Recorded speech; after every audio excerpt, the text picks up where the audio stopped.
Welcome to TCH Live Poker as we get ready for tonight's stream. Tonight we are in the Rio Grande Valley, deep South Texas, and we will go around the table to let you know the lineup. In seat 1 to the left of the dealer, Valenzuela. In seat, he's in for 300, which is the minimum. Seat 2, we have Ugle, also in for 300. Wizard in for 320. Sea Dog in for 500. Simon also in for 500. We have Justin, who's not in his seat yet, but will be joining us in about 15 minutes. He's in for 400. In seat 7, the Cajun Asian in for 300. In seat 8, we have Pescao, translates to fish in English. He's in for 500. And rounding out the field in seat 9, we have Cooper Rush in seat 9. So first hand of the night, 1-3 no limit Texas Hold'em.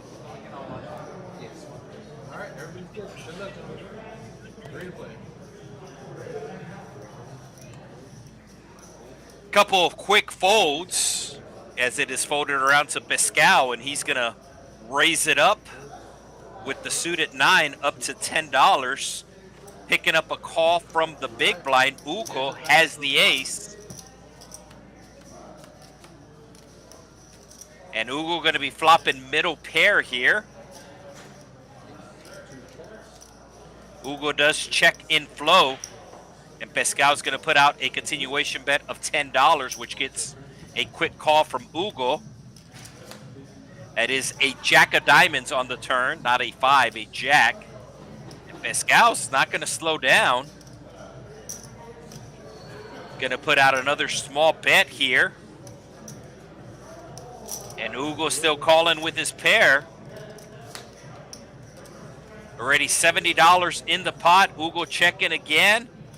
Does Pescao shut down or does he put out a bluff? Oh, he's betting a pot-sized bet here. Max pressure for Ugle. Ugle does make the call.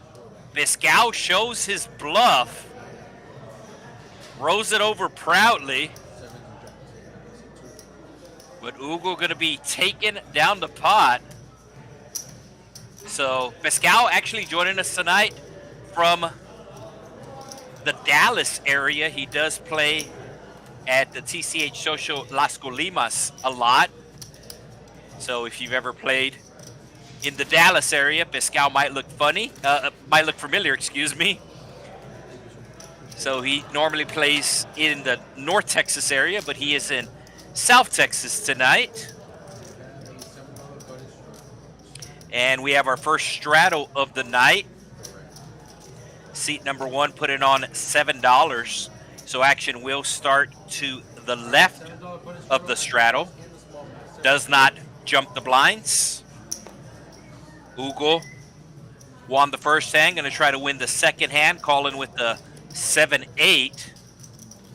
Cajun Asian also going to be limping with the suit at 9. Cooper Rush does the same, and we are going 4 ways to a flop. One more thing, gentlemen, please be careful. They are. Okay. So Cooper Rush with the best hand right now. And no pair for no one. Straight draw for a couple of players, backdoor straight draws. And 2 players hitting the 9. Somehow the 6 kickers currently playing for the Cajun Asian, but it's going to go check around once again. And the Cajun Asian going to wind up with the best hand. His 6 kicker is going to somehow play. And he's going to put out a small bet here of $15. He does get called by the worst 9. And somehow the 6 kicker playing here for the Cajun Asian. You can see he is playing the pair of 9s with a king kicker, a 7 kicker, and then the last kicker, the 5th card, is a 6. So Cajun Asian taking it down, does have a special monogram cap and jacket. think it's kind of cool when the players know they're playing on stream, so they do something special. You can see Sea-Dog there in C4 wearing the tie. I don't think we've ever had anybody wear a tie on the stream before, so Sea-Dog rocking the tie. And got another button straddle, this time from Ugle on the button. You can see he is up $104 right now as Wizard will fold, and we have a raise from Sea-Dog. Oh, he's got the 10-5 of hearts. Kind of an interesting raise here. And Cajun Asian being sneaky, just calling with the suited ace-king. And we are going to be going heads up to a flop. No, excuse me, Ugle calling on the button as well. One of the cameras isn't working. The camera that zooms in on Ugle didn't see that he called, but yes, indeed, it is a call. And that's a pretty good flop if you raise with 10-5 of hearts, flopping a flush draw and a backdoor straight draw. Action is on Sea-Dog, and he puts out a pretty big bet here, basically betting the pot, $75 into $76. Cajun Asian gonna let his hand go, and Ugo does the same. So Sea-Dog kind of messing around with the raise and catching a pretty good flop there.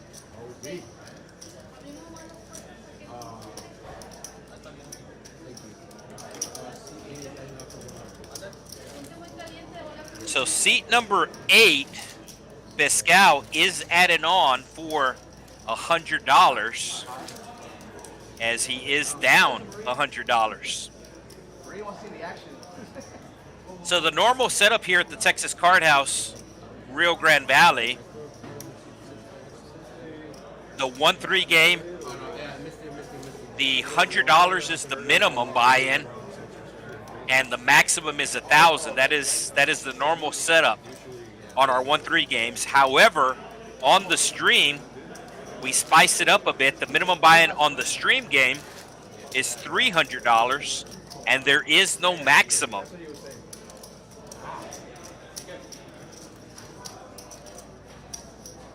So Pescao used to playing in the games up in North Texas, TCH Social Las Colimas, and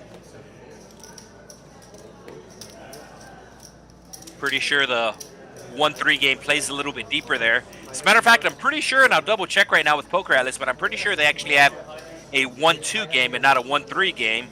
And then they also have a 2-5 game. So games play a little bit deeper there just because the variety's a little bit more.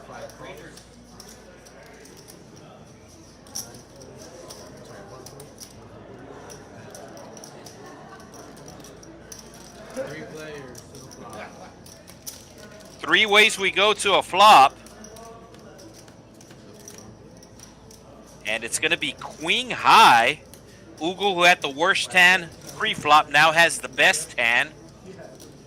And let's see if he bets his 8. He does not. Actually, Wizard flopped the queen. And he's going to put out about a pot-sized bet. Gets a snap call from Ugle, who needs a 7 or 8 to come from behind.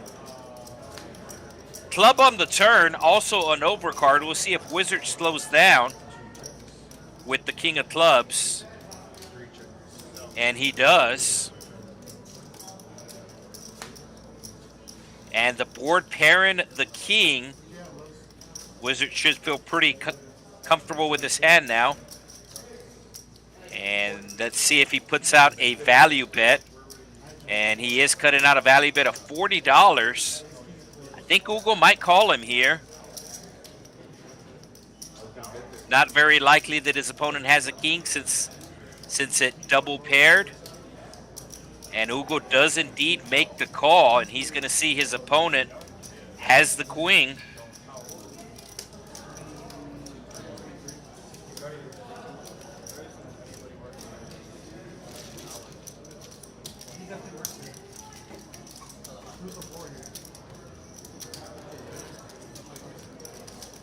Yes, I was just double checking because I have played at TCH Social in Las Colimas before.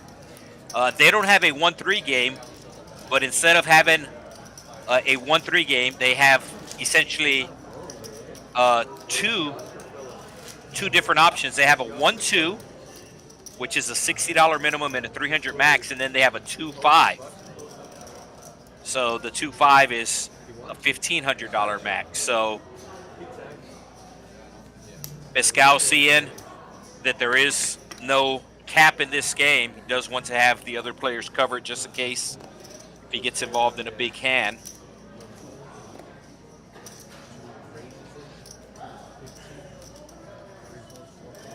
Ugle, who just lost the last hand, going to be raising it up to 15. Cajun Asian calling with his suited queen.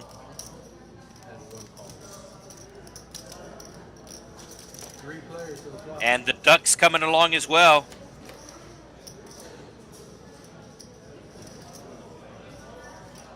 Ugle was your pre-flop raiser. He does hit the king. Let's see if he continues.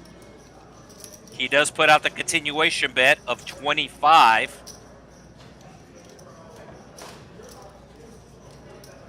We'll see if Valenzuela calls with the deuces. I could see him calling here with the deuces. Oh, he does not.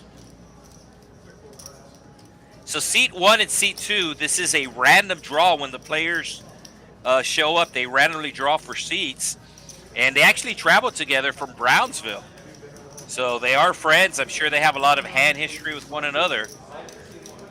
So I'm sure that factored into the decision. So seat 1 and 2 from Brownsville, which is about an hour away from the Texas Card House here in the Rio Grande Valley. Brownsville is part of the Rio Grande Valley. However, the city that the Texas Card House is located in is Edinburg. Like Edinburgh, Scotland, but without the H. Brownsville is actually the biggest city in the Rio Grande Valley.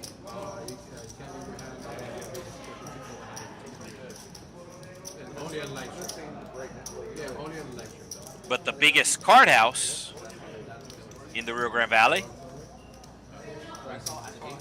located here. Small raise here from Sea Dog. Pascal going to come along with the Jack Deuce, the Choctaw Nuts. They do play this hand a lot in North Texas.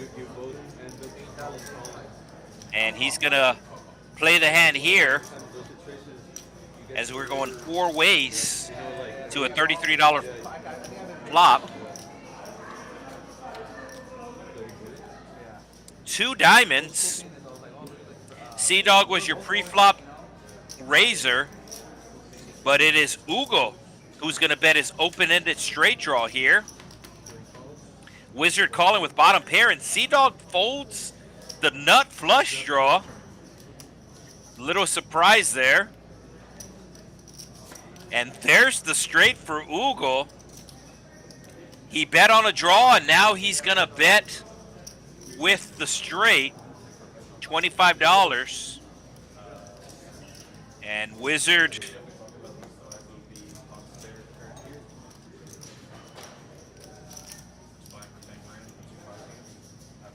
Wizard is not going to be able to make the call.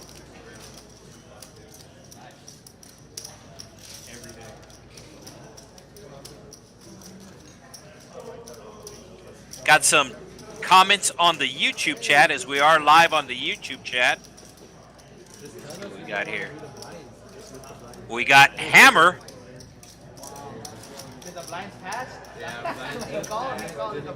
And there's Justin. Was waiting for the blinds to pass. Yeah, good evening.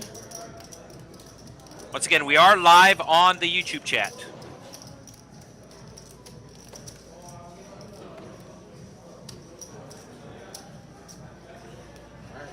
So we do have the full table of 9 as Justin takes his seat. Valenzuela raising it to 13 with the 10-7 offsuit. Sea Dog putting on the 3-bet with the pocket pair. And Justin showing up late, looking down at a pocket pair of his own, will make the call. Folded around to the blinds. Pascal with the queen 10. We'll let it go. Cooper Rush in the big blind. Likes what he sees. Will make the call. Suited ace. Best hand right now, the pocket fives, but Cooper Rush actually has the best equity with his suited ace as we go 5 ways to a $150 pot. $151 pot to be exact. Queen high flop. And Ugle. There's a table. I can get you a table. Ugle going to be flopping an open ender. He did flop an open ender last hand. He did flop an open ender last hand and bet it. Let's see if he bets it this time.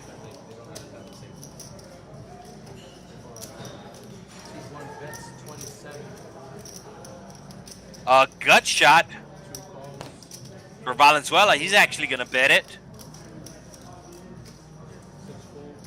And it's going to be the Battle of Brownsville here.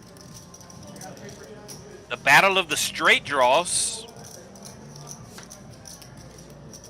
Ace on the turn. Somehow Jack High is out in front right now in this $200 pot. It does go check, check. And it's going to be a 7.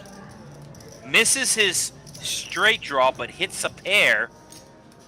And the 7 is going to win for Valenzuela. He's going to put out a bet. Ugle with the missed straight draw will make the fold. And let's see the numbers on the bottom of your screen. 3 players in the green. $107, the biggest winner thus far. And trust me, this is going to change a lot throughout the night. And then on the other end of the spectrum, you can see Pascal in the negative, negative 119. But we are set up for a 4-hour stream tonight, so still have more than 3.5 hours to go. Odd and straddle from Pascal here. Action will be on Cooper Rush as he does make the fold.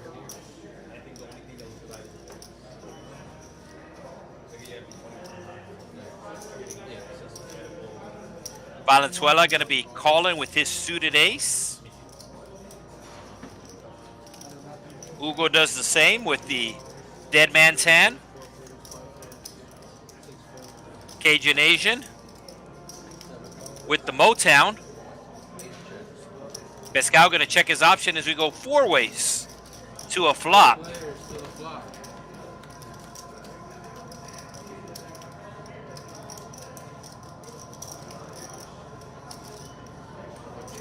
Valenzuela going to be hitting a 10, but he's going to check, and it does go check all the way around.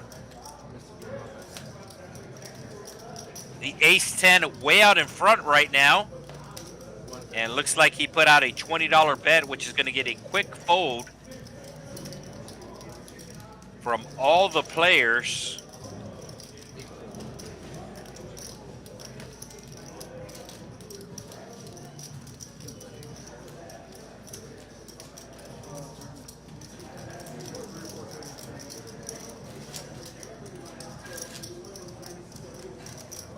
Oh, nice. Somebody watching from the Big Apple.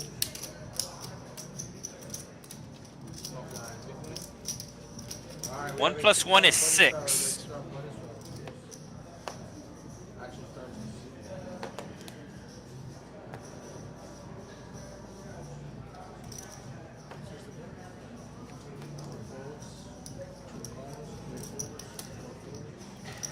Another button straddle. I've always said this game plays more like a 5-10 you would find at a casino, and especially once they put the straddle in play, as we go 4 ways to a flop. Queen high flop, nobody with a queen. Justin hitting a 9. And he's going to bet the 9. Ugle going to be making the call, has a gut shot. Simon also has a gut shot, will be making the call. And there's the gut shot for Simon. He is going to check. And Justin does slow down. How much is Simon going to bet? $70 in the pot. And that looks like a $50 bet. $45 bet. Justin thinking about calling. There are 2 overcards to his pair. And it looks like he's going to pay for some information here. He does make the call. Ugle will get out of the way. And Justin will see the nuts. Something that I do like to mention is that usually like the first 10 hands on a stream, players tend to play a little bit tighter than they normally would or a little bit looser than they normally do. They're either taking the wait and see approach or they're trying to build a table image. And we saw that in the first hand with Pascal as he had 9-3 and put out a bet on the flop, the turn, and put out a big bet on the river. And he showed his bluff, even though somebody called him. But I think he was just trying to build a table image. And then we saw Justin there call with third pair right now. And I think an hour into the stream, he wouldn't make that call. But he made the call just to get some information early on in the game here. 3 ways we go to a flop. Simon gonna hit the 8. Cajun Asian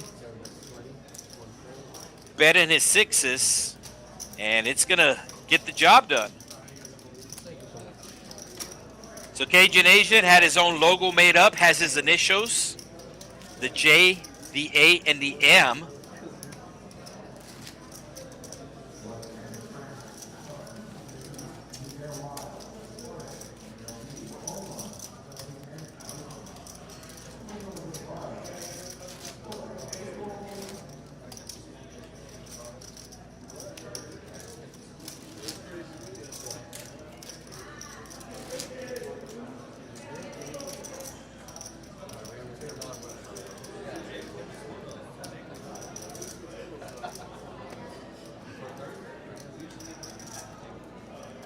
And we got Lewis Fletcher in the chat, waiting for him to make his return to the stream.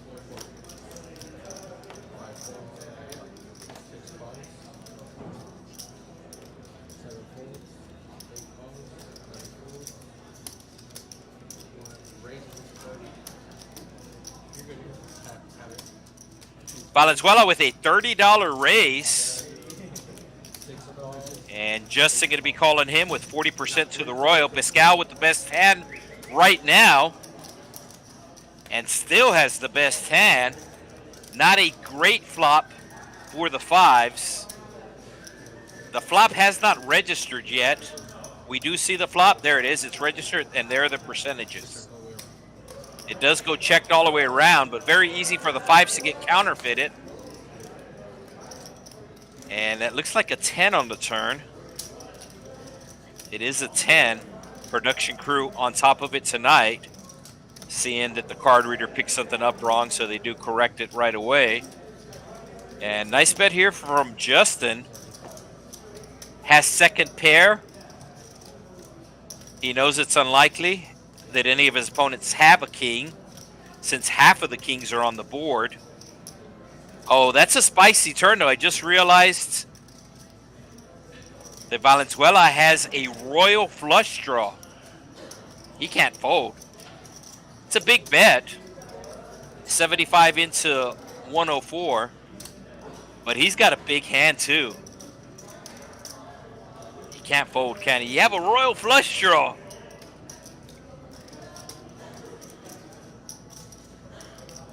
He doesn't want to pay the 75, but you have a royal flush draw, so he realizes that he's going to have to call here. Oh, the queen of diamonds. Looking for the queen of diamonds. Instead, it will be a full house for Justin, and let's see if he bets it here. I do like a bet here, and he's betting half his stack, which actually looks very strong, betting $100. So he figured his opponent was on some sort of draw since his opponent took a while to call on the turn, and he's hoping his opponent hit a flush, and his opponent will pay him off here. Oh, his opponent does pay him off.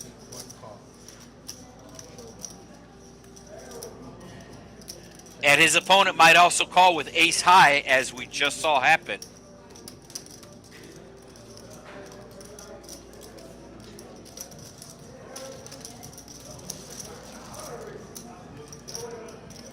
So first big pot of the night going Justin's way. That should take him to the top of the leaderboard, and does.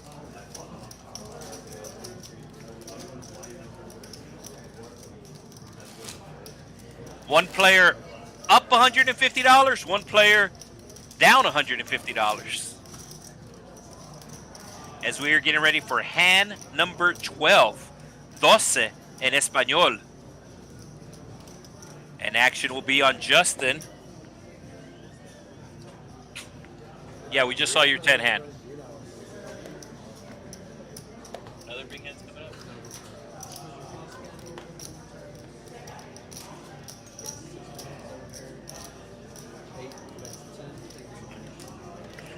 All right. Somebody just came in the booth to tell me that a big hand's going to be coming up here in the next 15 minutes. We're on a 15-minute delay, so big hand coming up here in the next 15 minutes. Don't go anywhere.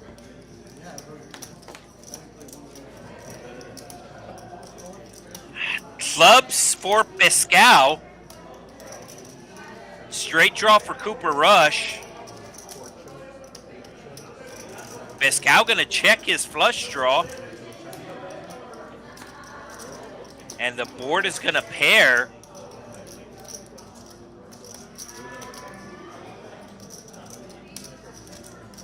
Sea-Dog putting out a pretty big bet here with the trays.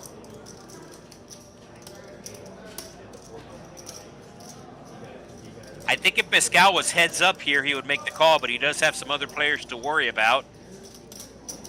He does indeed make the call. And I'm going to predict Pascal is going to bluff if he misses on the river. You can see he does have a lot of outs. 12 live outs available. 12 live outs available. And that's actually one of his outs. As the pocket threes get counterfeited. Oh, wow. Sea-Dog ripping it. So he put out a big bet on the turn to represent the 10 or the 5. And now the 10 or the 5 arrives, and he's going to rip it. Does he show the threes? Show the threes, Sea-Dog. Oh, I think no. I thought he was going to show. That would have been great to show. Yeah, it counts for like a hearty handshake.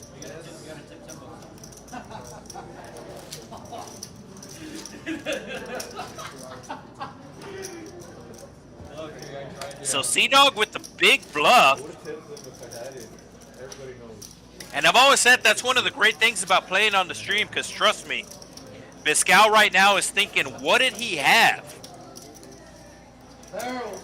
And he's going to be able to find out here in 15 minutes. And I think Pascal's going to be added onto his stack. 200 planes this out? Yes, Pascal is indeed added onto his stack. Alright, everybody good? Careful, take all I'll take this. You got it. Yeah.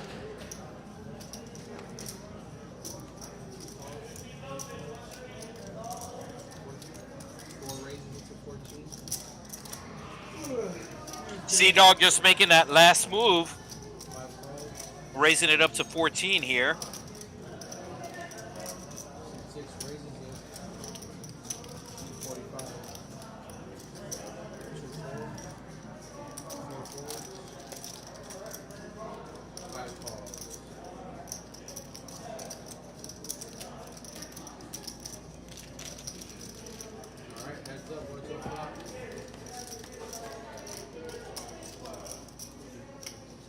The battle of the ace queens.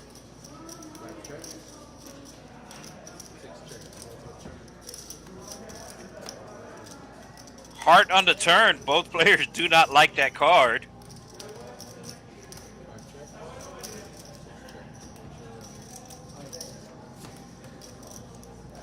And it will be a chop pot if nobody bets. And nobody's going to bet.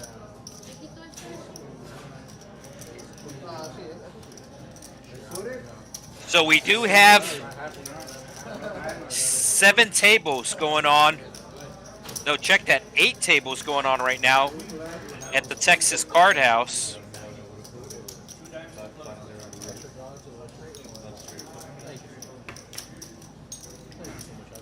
So we have 49 players in the free row.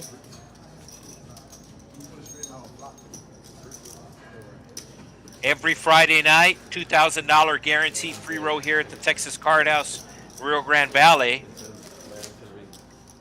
Still have about half an hour to register for that. But there are 49 players that are currently in that tournament.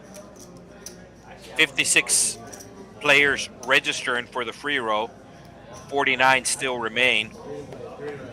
Then we have the normal 1-3 that runs every day here at the Texas Card House. We have 1 table with a waiting list for that game. And then we have a PLO game going on right now, which has a pretty big waiting list. 1 table of PLO with a pretty big waiting list.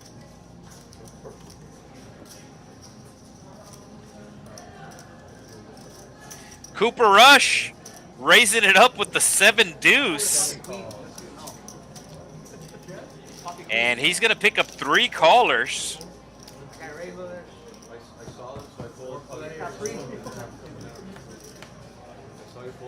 Oh, you see, he's dead. You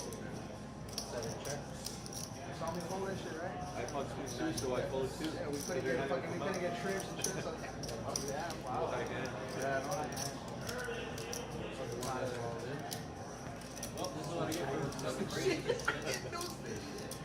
Oh, we got it all in here. Top pair versus bottom 2. And they are going to run it twice. So Cooper Rush hitting 2 pair. You're the best fucking fish I love, baby. But they are running it twice. So king or a queen, an immediate out for Valenzuela. He can also go runner, runner, pair, pair, like it becomes 3-3 or 8-8. That's another possibility. So Cooper Rush messing around pre-flop with the 7 deuce. Flops 2 pair, and now he is all in against top pair twice. Major pain. Picks up the 9 as an out now. All right. He's going to win at least half the pot. Once again, looking for a king or a queen for an immediate out. And also hit a 4 now as well. And there's the 4. Chop it up. Kings and 4s with a queen kicker. So dealer will chop it up.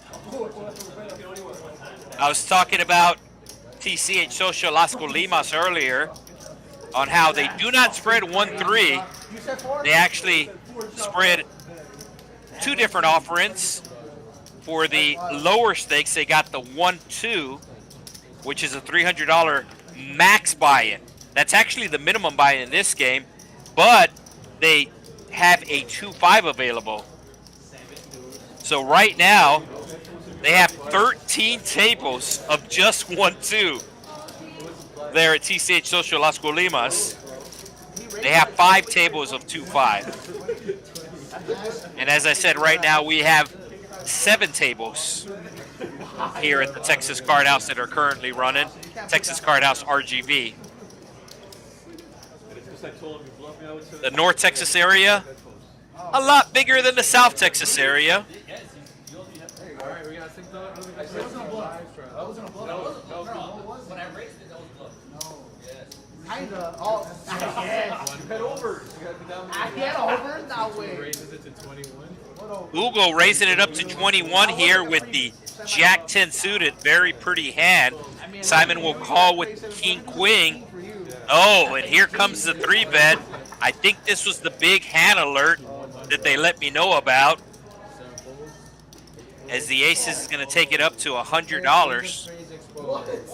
Oh, the King of Spades got exposed. Cooper Rush. So Simon has the king in his hand.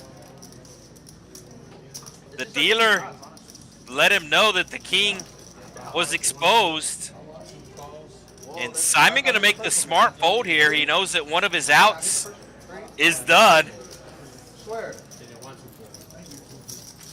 But the Jack 10 of Ugle going to be making the call.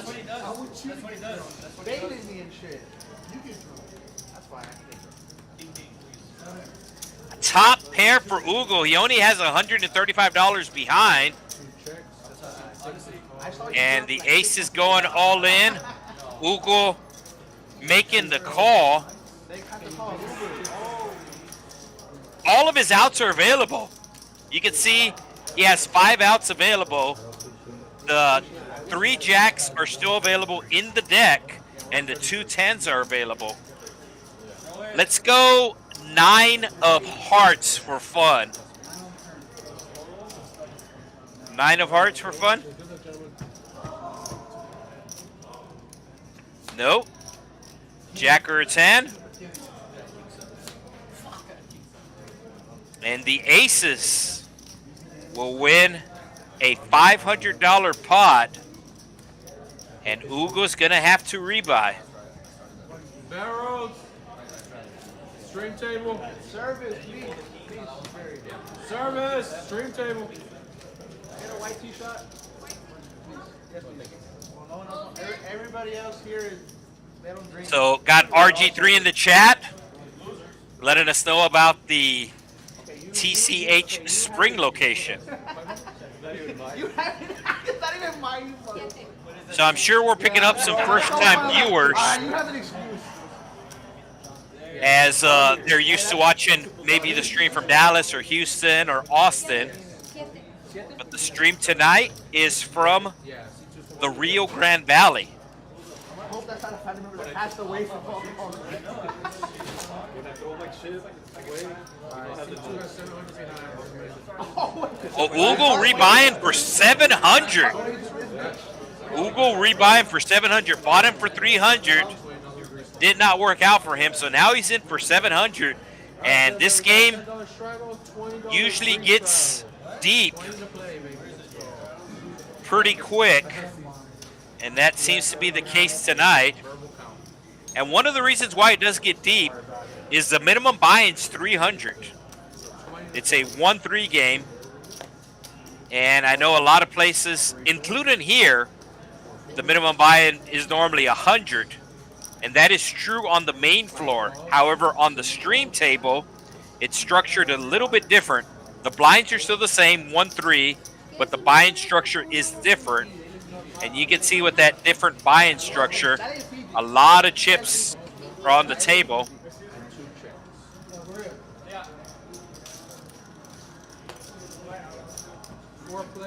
Yeah, and Pascal, seeing that Ugle bought him for 700, he's added on now too. So fasten your seatbelt, folks.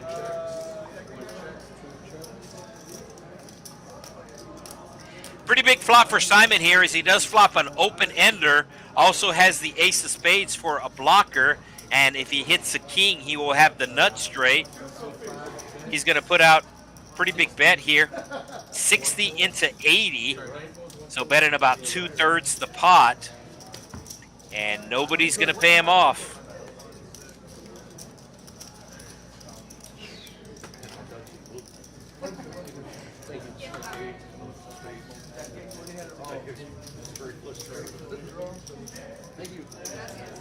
So we have somebody at the table who normally plays at TCH Social Las Colimas, which is North Texas. And then we have somebody in the chat who just played at Texas Card House Spring, which is in East Texas. And you are watching a game from South Texas.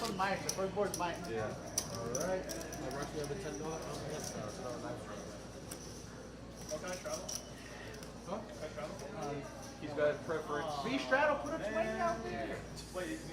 Yeah, it's a board. Brother, under the gun is like under the gun. after stack. So Ugle put in the $10 under the gun straddle on. I know the thumbnail says 1-3, no limit hold'em.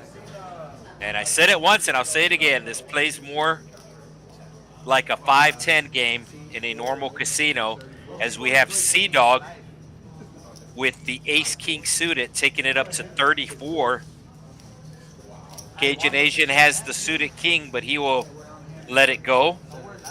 Pascal, power of the button, gonna be calling. And Ugle, who straddled, will let it go as we go heads up. Pascal in bad shape here, gonna need to hit a jack. A king does nothing. He does pick up some more outs as he can now hit a 10 for a straight, and it does go check, check. And there's the jack. And now it is Sea Dog who's gonna have to come from behind.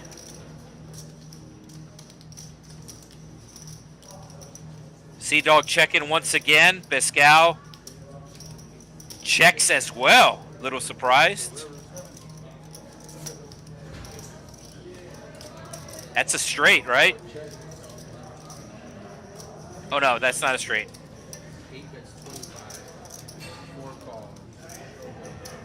So Pascal putting out a thin value bet there.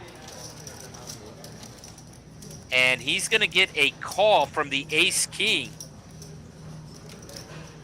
So nice small bet from Pascal. Got a little value out of his hand. Didn't bet the turn when he hit the jack, but he did bet the river a very small amount. Sea Dog making the curiosity call. He could beat a bluff.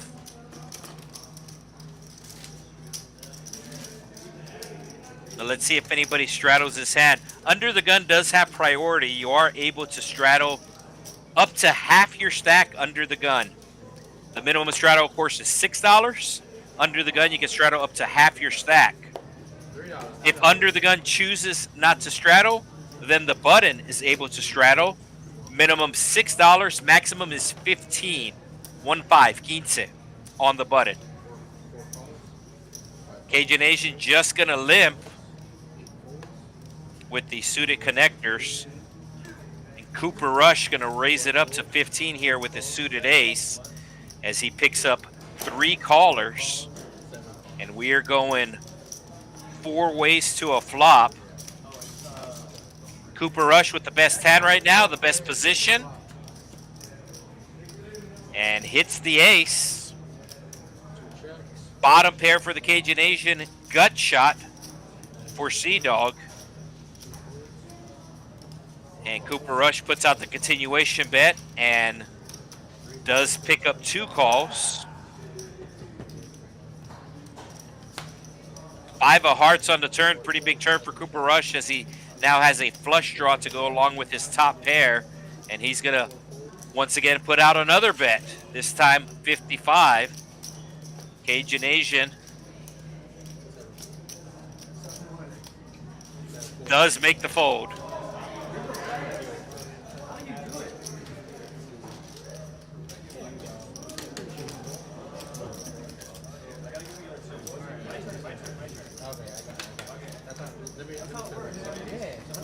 So here's the VPIP. Ugle has been the most active. Wizard has been the least active. And Justin has seen 12 hands. Everybody else has seen 18 hands. Justin getting here late. missing the first 6 hands. All right, gentlemen, we have a He's in at $10 42%. straddle. And we do have an under the gun straddle here coming from Sea Dog.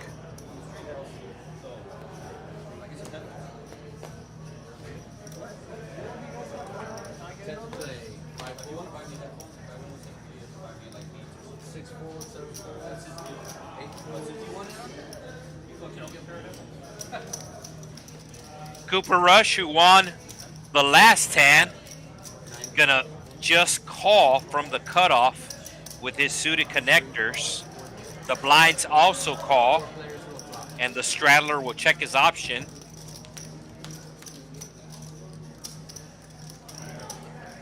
Sea Dog hitting a tray, and he's gonna bet the tray.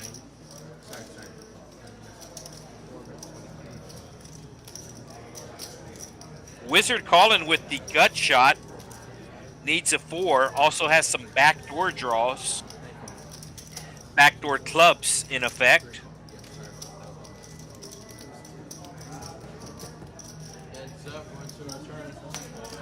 And the ace is also in effect. He does hit the ace, and it looks like he's gonna put out a small bet of $20. Sea Dog making the quick call, and Wizard hits the straight now, and Sea Dog just wants to see it. So Sea Dog paying for information once again.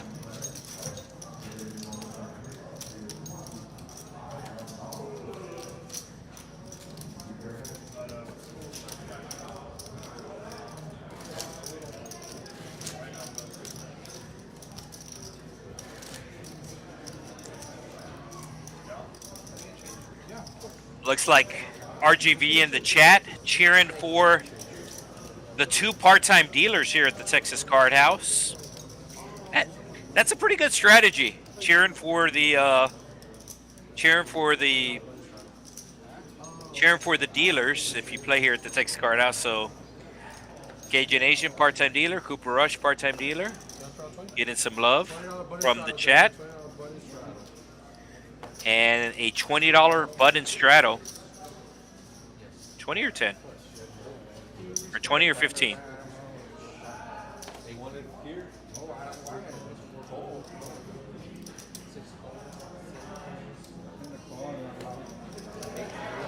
Pascal with the big ace, putting out the big raise.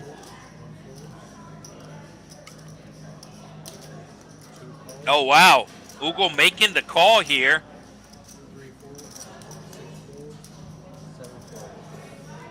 So Ugle, who is already down a buy-in, got a $313 pot. Shout out to Detroit. That's the area code for Detroit. And Ugle going to outflop Pascal here, hitting a 10. Pascal does slow down as he is only left with 2 outs now, as all of the aces has been folded and a queen has been folded. So he was in really good shape pre-flop, and now he's in really bad shape.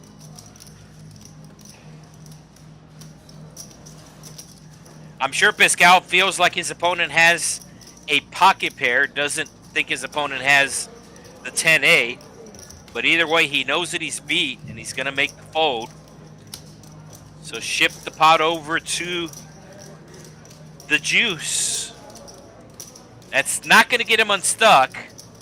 But now he is down only 167, and it is Pascal who is down a buy-in, as the minimum buy-in is $300, and he's down $306. Under the gun, $6 straddle for Justin.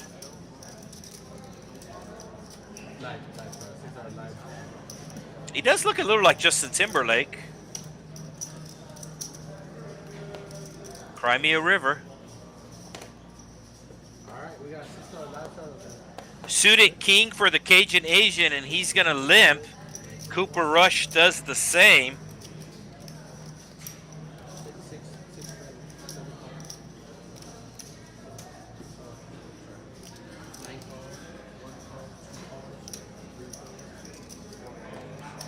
Valenzuela calling. Ugo does the same, and A small raise here coming from Justin. He did straddle. Everybody just called the straddle. I like the idea about the raise. I do not like the sizing. Way too small of a sizing considering that a straddle was out and the number of players that limped. Big flop for Cooper Rush here as he flops top pair with an open ender. Justin going to slow down. Very coordinated board. Cooper Rush going to put out a small bet here, perhaps enticing one of his opponents to raise. C-Dog going to need a king to make a straight. Only $25 bet into the pot that was over $125. It's going to get a call from Justin, who's going to need a jack or a king. And we can see that Cooper Rush has a king. The Cajun Asian also with a king getting a very good price. Probably would prefer to have some backdoor flush possibilities. And there's the straight. So this is only going to be a chop pot. Cajun Asian checking. Probably looking to check raise here as Cooper Rush cutting out a bet. $214 in the pot. Shout out to Dallas. It's the area code for Dallas. $60 bet. 60 plus 214 is 274. Is Justin going to make the call here? Wow. Cajun Asian should be going all in here. There are spades on the board now. If somebody has ace king, they have ace king. But you do want to thin out the field. Yeah, there's the all in. Maybe get a call from a two-pair hand, a set hand. So good move by the Cajun Asian. Cooper Rush obviously going to make the call.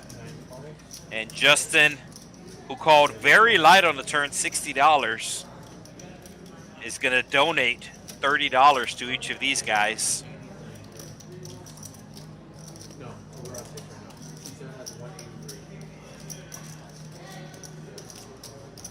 So the bet is $183.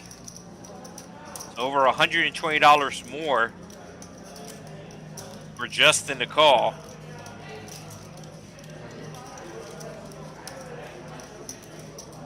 Just has one pair, has a gut shot straight draw, but needs to get rid of his hand. Or should be getting rid of his hand. But sometimes you get stubborn. Justin being a little stubborn right now. And he's finally going to fold.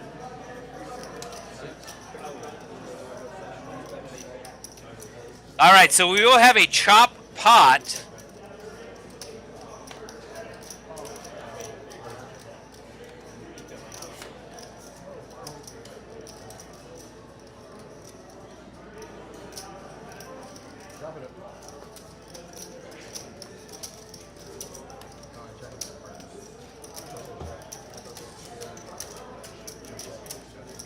So what's up, Humberto?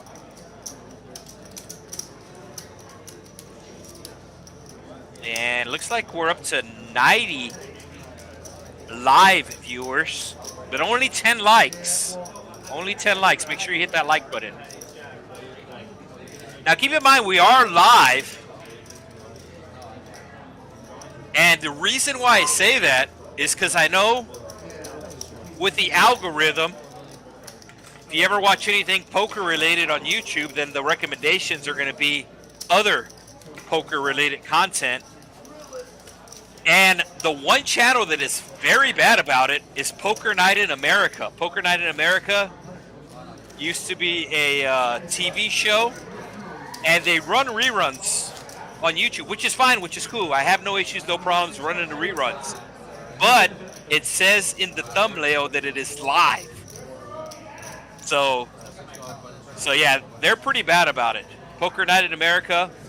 None of their streams on YouTube are live, but the thumbnail says that it's live. WPT, that happens. I see that happen with WPT. The Trident series. When you're scrolling, it says that it's live, and it's not. But we are live, or live, because I know it is spelled live. But we are taking comments in the YouTube chat, and that's one of the reasons why I do show these comments on the YouTube chat, just to let you know, yes, we are live. When's Mike Posso coming? Yeah, he's not a member of the Texas Card House. You have to be a member. Somebody saying all in, and somebody was Sea Dog.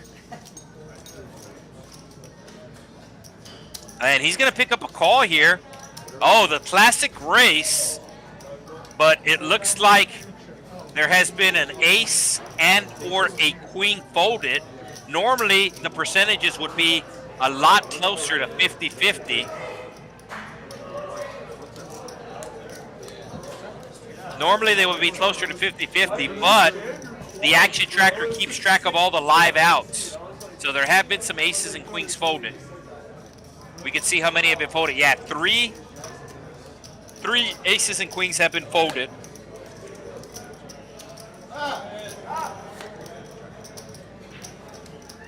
So Sea Dog gonna have to rebuy as Valenzuela hits a jack on the river. Didn't need it.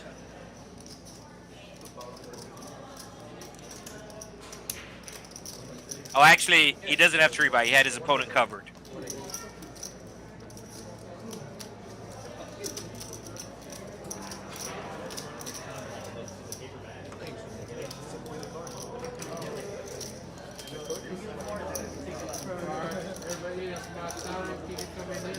I can't believe it's butter.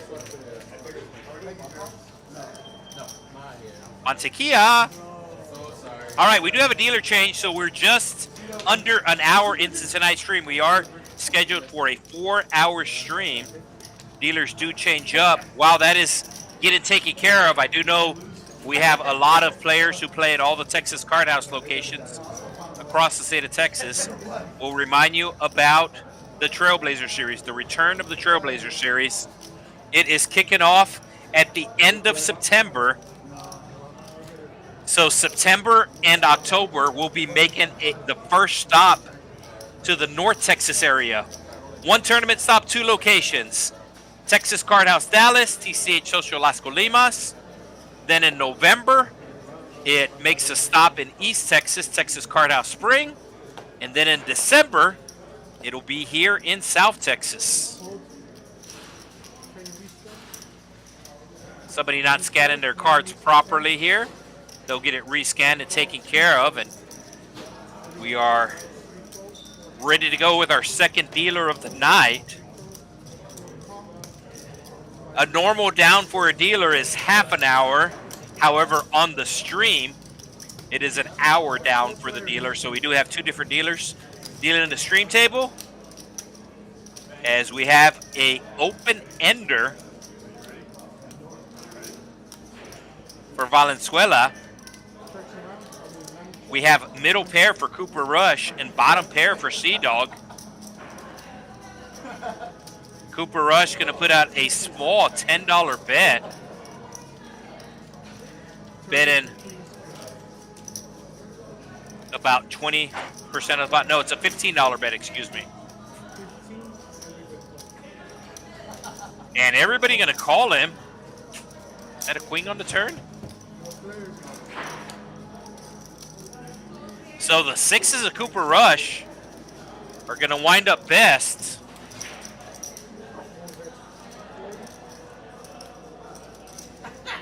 I don't know if he's going to be able to call the bet, though. He does not.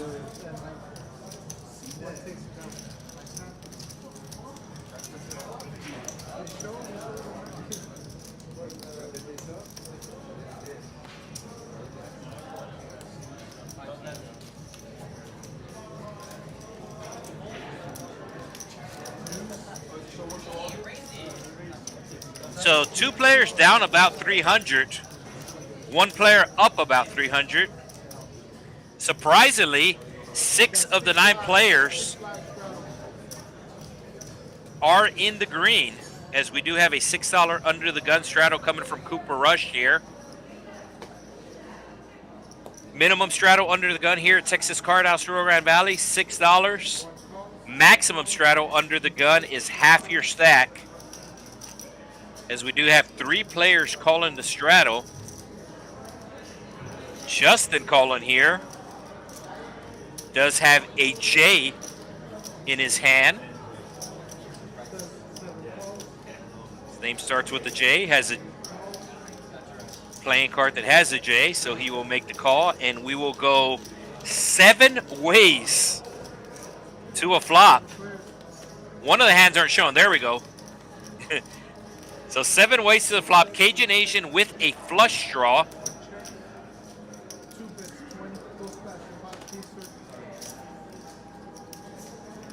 Cajun Asian will make the call as Ugle flop top pair, bet 20. And we're going heads up to a turn. Excuse me, we're going 3 ways. The 2 overcards call in as well. Board pairing. Jack 10 of Ugle still out in front, as this pot's over $100 now. And Ugle going to bet about a third. Cajun Asian doesn't like the board paired, but he will make the call. And now we're heads up. A queen is good for the Cajun Asian as well.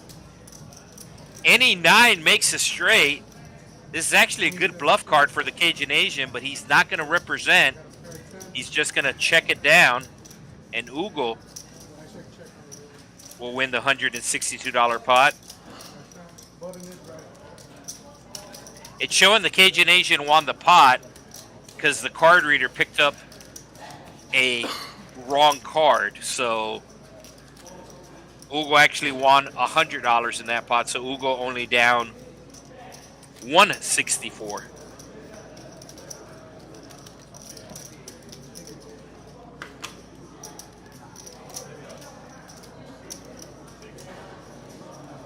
Looks like nobody straddle in this hand.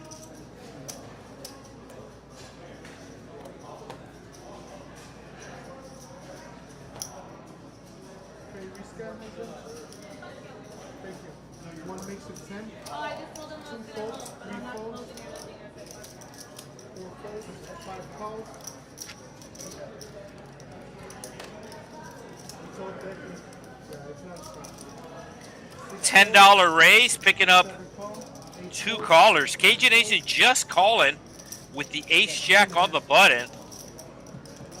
Does have the best hand right now. And he's going to flop top pair, top kicker. And he's going to check. Cajun Asian being very cagey, as Simon will turn a straight draw to go along with his 2 overcards. And he's going to put out a $20 bet, praying that everybody folds. Instead, he's going to get raised. Cajun Asian has a diamond in his hand, not too worried about the diamonds. Feels like his jack is the best hand right now, and he is correct. Board parent on the river. Backdoor diamonds arriving. Cajun Asian will check it down.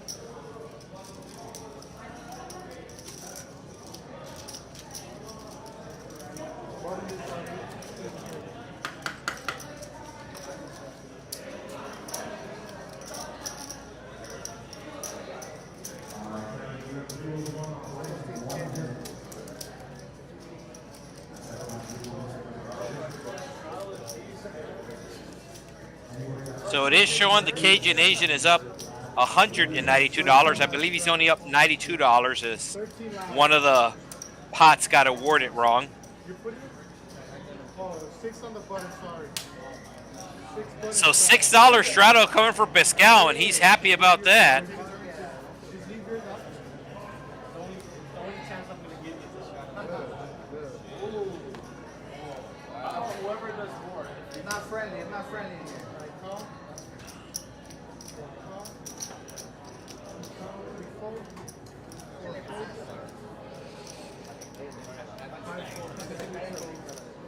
I'm gonna save my $6.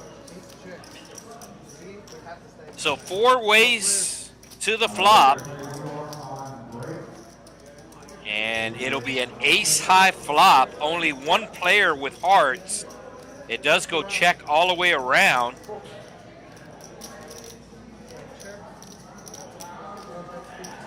Valenzuela gonna bet his ace now. And nobody really has anything to call him with.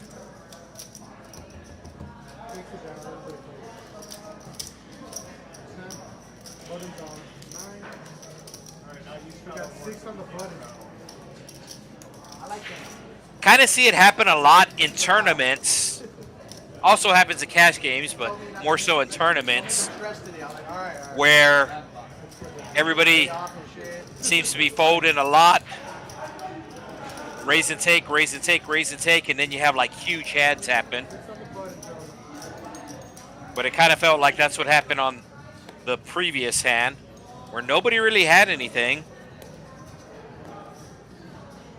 I'm sure mostly everybody tuning in to at least see some sort of fireworks. But sometimes the deck does not cooperate.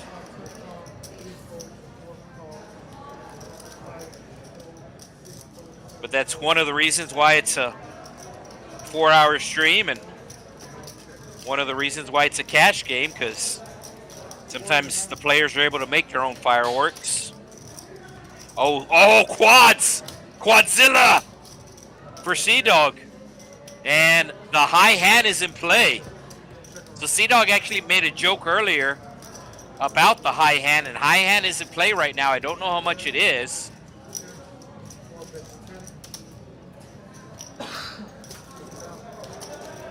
Does he show? You need a show.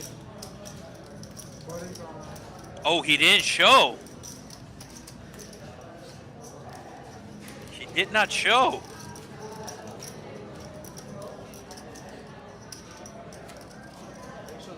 The double high hands.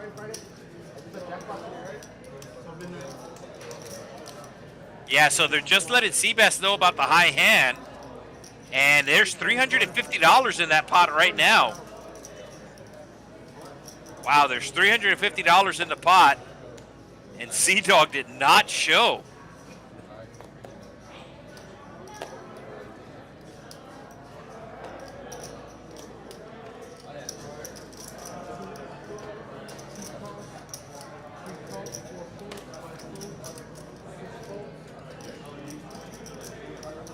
Cajun Asian with the 9s.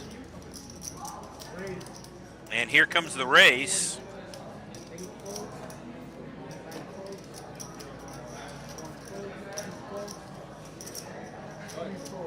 Nobody home.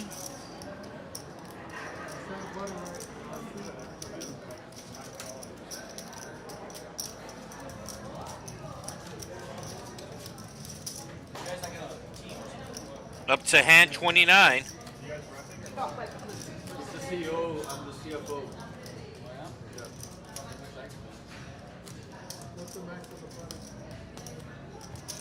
Yeah, 15 is the max on the button.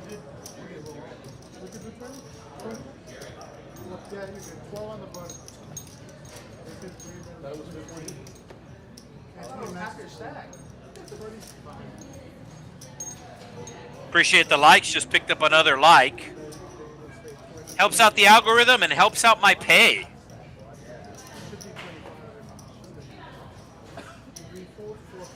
Hey, Georgie, can I ask you a question? Huh? He wants to know how much can you straddle? Like half your stack, right, in this game? What? Like the max straddle? 15. Talk to Jerry. Huh? Talk to Jerry. What does he think it is? He allows 65. Go educate him. Under the gun, you can do half your stack. Yes. Have you done it already? No, not yet, but he's thinking about it. He wants to know the rules. Yeah, 5 extra blinds He wants to know the rules. for the button. Yeah, like, hey, like when you were like 25, I could do half the stack.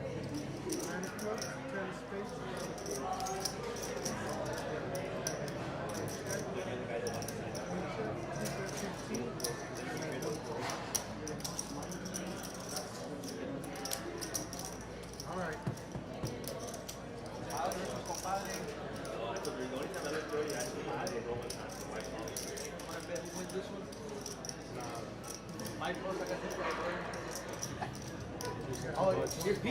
All right, I was just checking as the stream was a little laggy on my end, but it is fine on YouTube.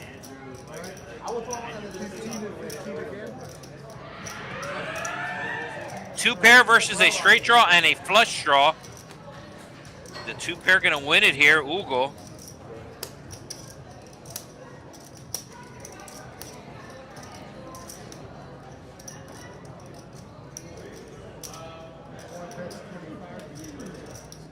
Ace on the river.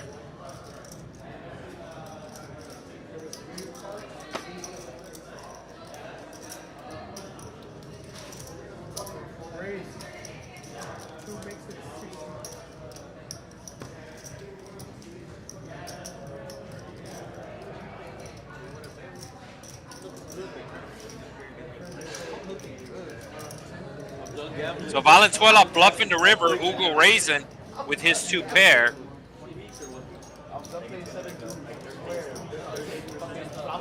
Alright. After this one. Give my $5.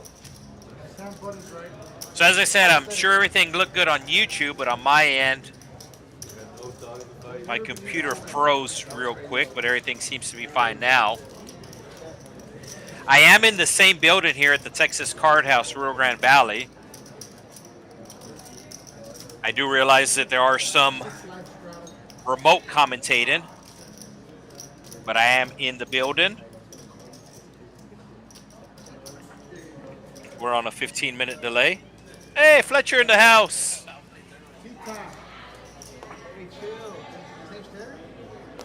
So we saw Fletcher in the comments earlier, and he just showed up. I'm so glad. I'm so glad you know. Before I don't have to say shit. Put it in reverse. 9 makes it 50. Cooper Rush with the Jays, Ow, like damn. making it 50. Not sure if the KJ Nation's going to call.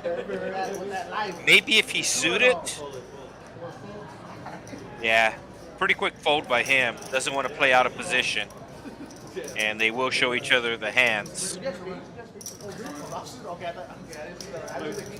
good bluff. The computer says to bluff with it, but not 3-bet bluff.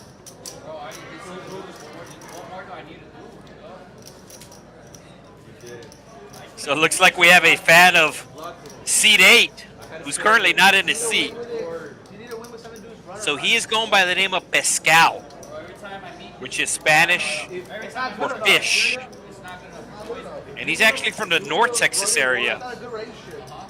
I probably would have given you yeah. So that's actually one of the good things about not doing the remote commentating.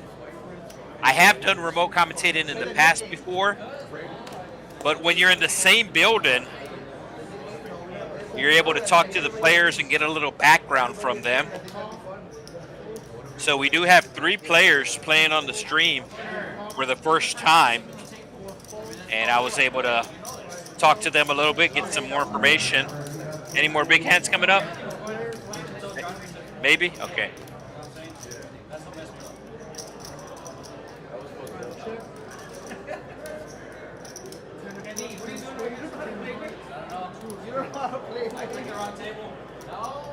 That's crazy. Zamora came in and said that. That's crazy. That's crazy. I'm out.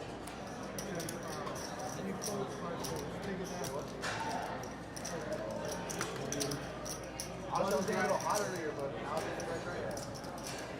And it's just from the time.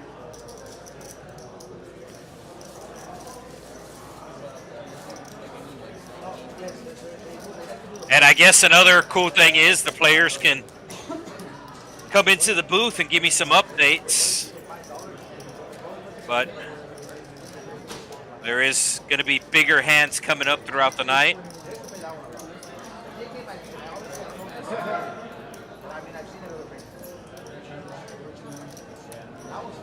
Oh, okay.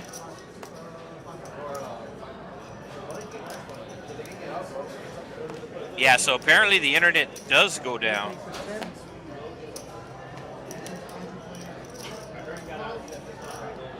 So I'm thinking we're going to take a little pause here in about 15 minutes.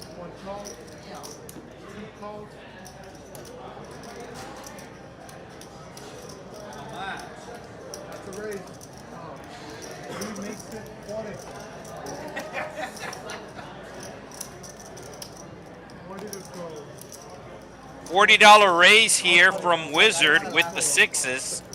Puts on the 3-bet. Cooper Rush going to be making the call with the fives. Expected from you, for sure. Oh, shit. Yeah, people respect other than Kenny. I don't like Kenny no more. Check dark.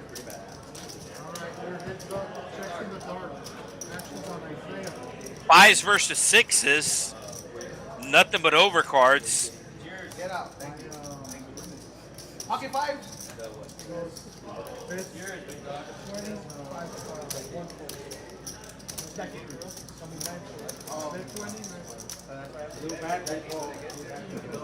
Howdy. Hey, Everybody had a hand. They don't.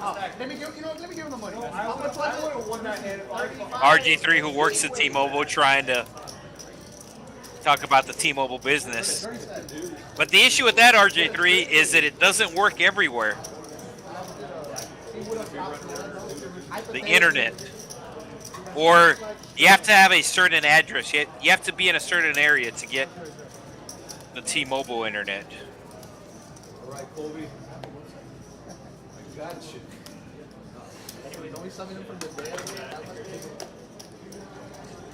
Oh, Cooper Rush just losing the last hand with a pocket pair. He puts on the straddle here with the ace-king. And he should be putting on a big 3-bet here. Ugle raising it up with the suited queen. Uh-oh. We might see some action. I told you action was coming up.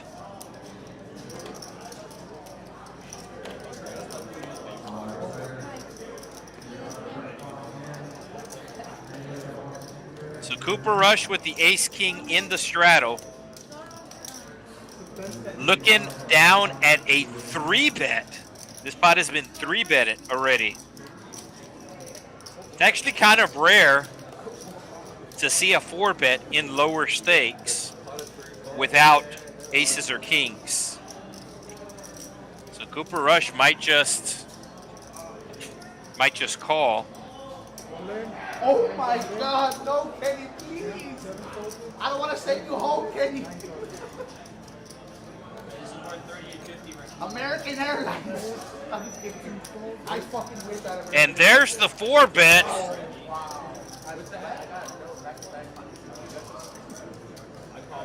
And there's the call. Big hand as promised. There's been I think 2 aces already folded. I have actually pretty good odds. Yeah, there's been 2 aces folded, which is why it is not 50-50. It's actually 66-34. It's a good thing about the action tracker. It does keep track of the cards that have been folded. So they're going to run it twice. Cooper Rush going to have 2 chances to hit an ace or a king. Wow, hits it right on the first one. And now Justin is left for the 1 out. thank you.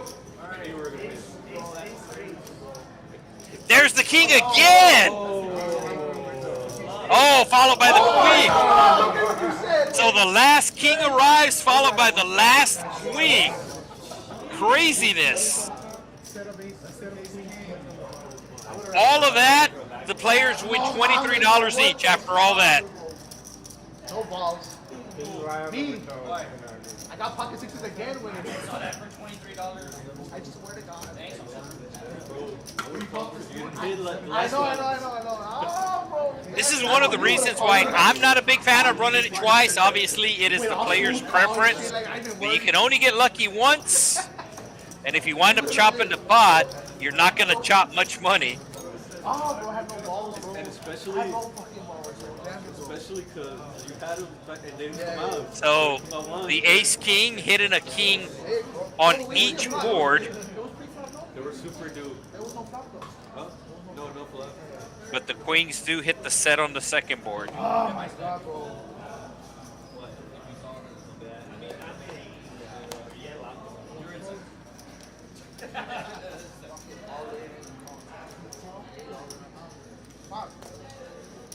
So just when this game has started to get good, I would have ran it once. I have been told we do have technical difficulties coming up in the horizon. I do not know how long we're going to be down, Chopped it away. but that is one of the reasons why you should be subscribed to this channel. Keep in mind, this is the main channel for all of the Texas Card House locations. Every Tuesday night, the big game from Dallas gets streamed. Every Wednesday night, Austin.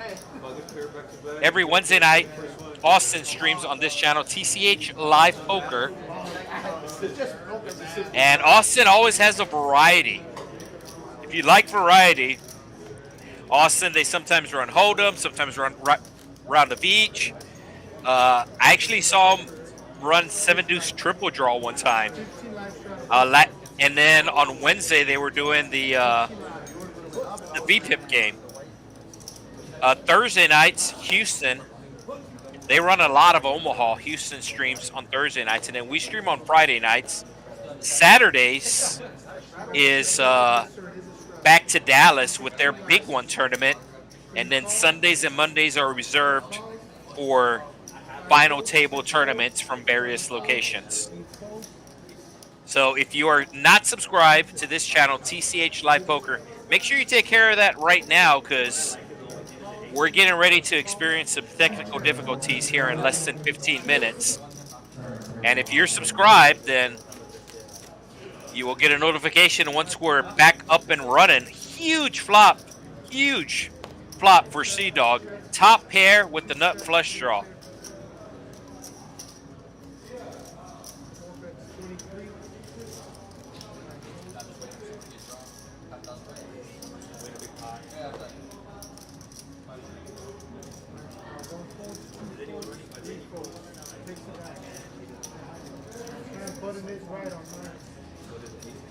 So Ace King winning another pot.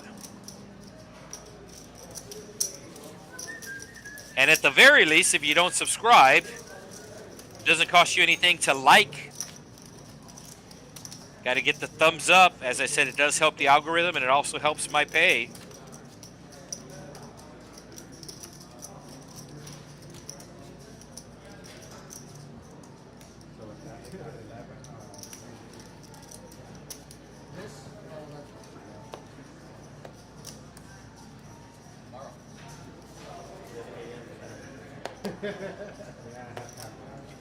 So we do have a button straddle.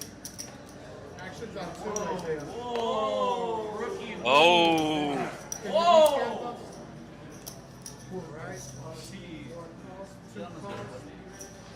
So C3 did not see the button straddle.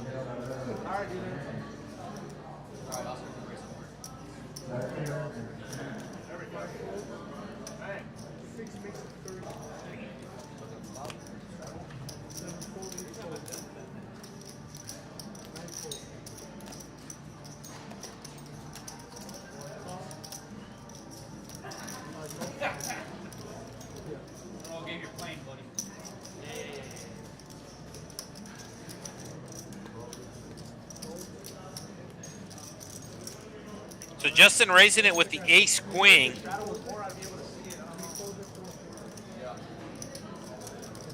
Valenzuela calling with the jack 8 offsuit out of the small blind.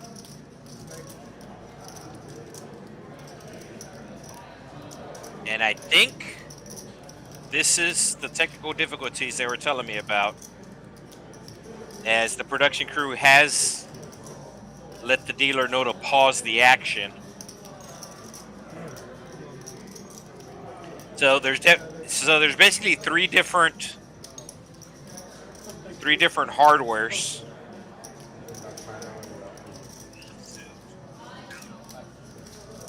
There's my laptop that is plugged into the internet, the Ethernet cable. Then the actual table has hardware for the RFID sensors. And then the production crew has their own computer. And the production crew's computer acting up. And that is why we are currently paused right now.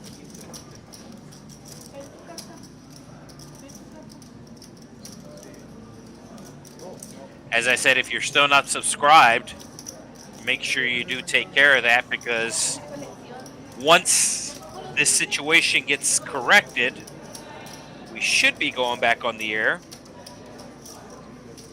And you'll get that notification.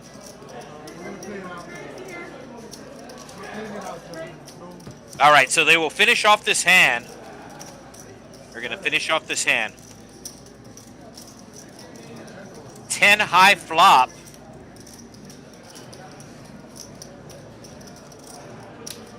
Does go check, check.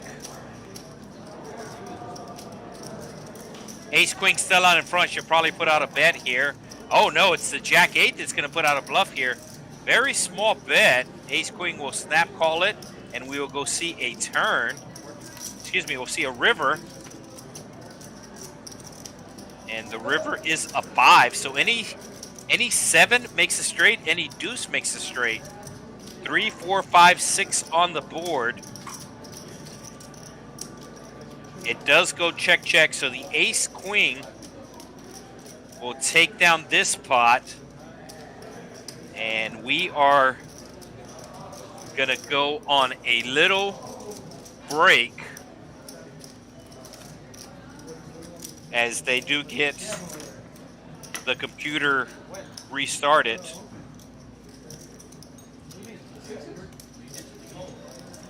Oh, student hand. It was kind of pretty. Yeah, so we are going to be on about a 15-minute break as they figure out the situation.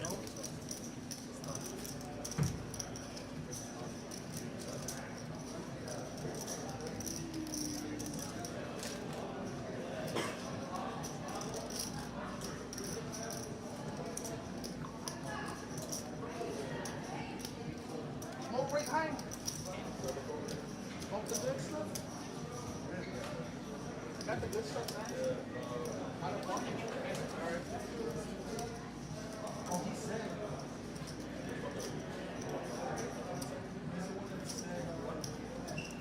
Oh, no. Said what? Somebody had a high hand. You?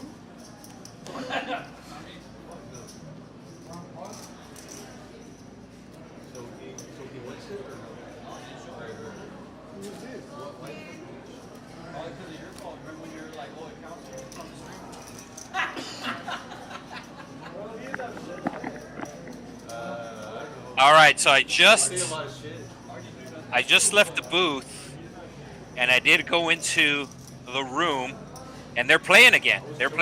So we will be back up in less than 15 minutes. We will be back up in less than 15 minutes, as we are on a 15-minute delay.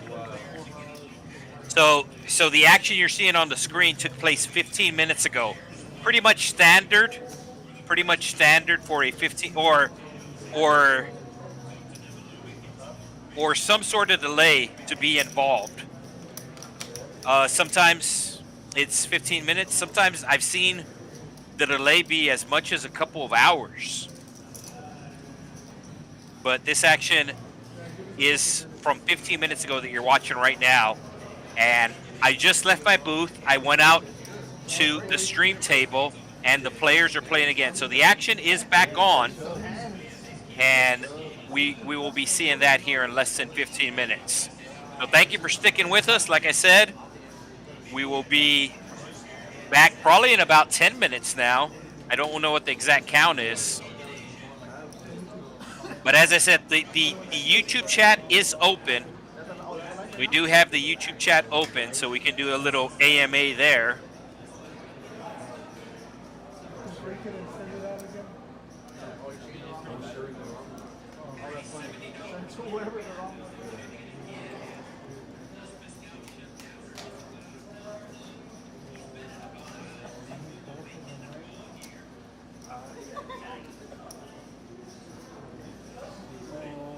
Everybody can play the phone now.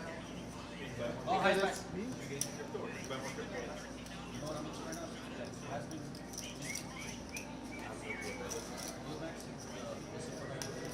So we do have high hands going on during the week for the month of July here at the Texas Card House Rio Grande Valley.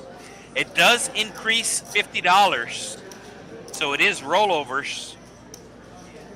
Aces full of kings is the minimum qualifier, and you must use both cards.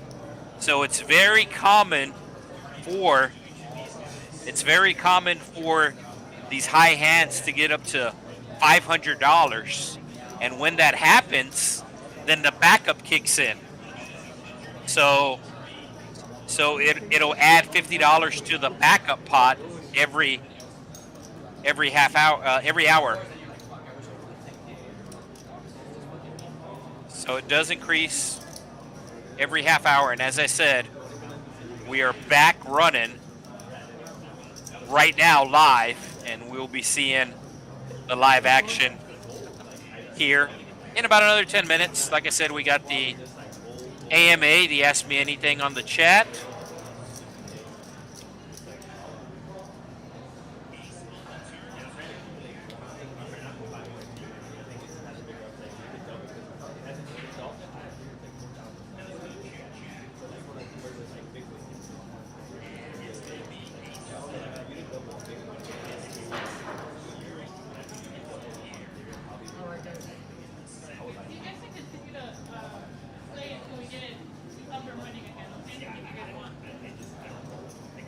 All right, looks like we're going to continue on here.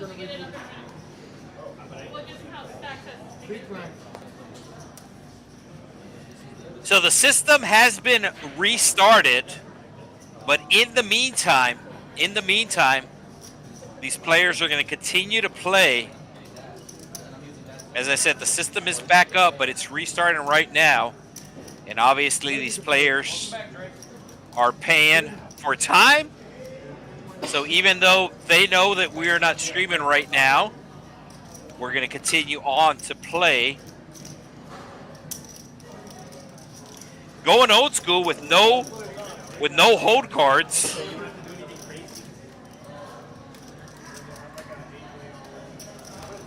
Normally I would be able to see the flop, but Cooper Rush has the Texas Card House hat on. They're great for like chamoy, chili, and like if you like salty, spicy stuff, they're good. If you don't,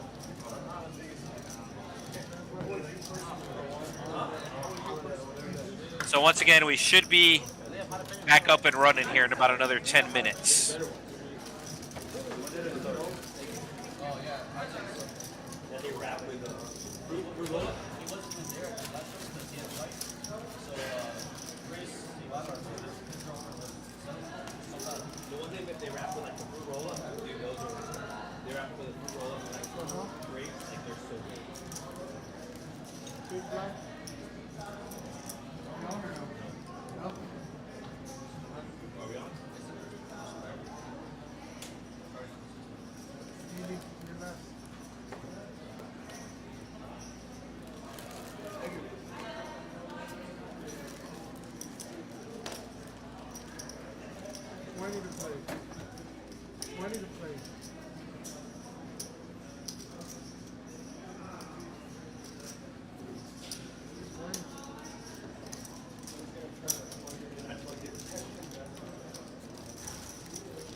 He asked me to do it.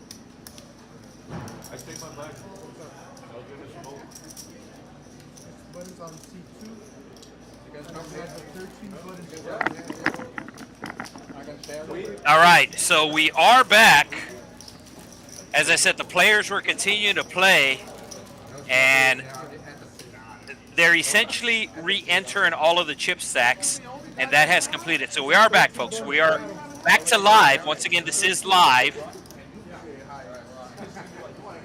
is back and running. 13 to play. And in about 15 minutes, I'm going to be popping into the room. Can you rescan right there? Recall. So officially back. This is the first hand back, our first stream hand back. There we go. We appreciate the patience, folks. 9 falls, 1 fold, and 2 checks.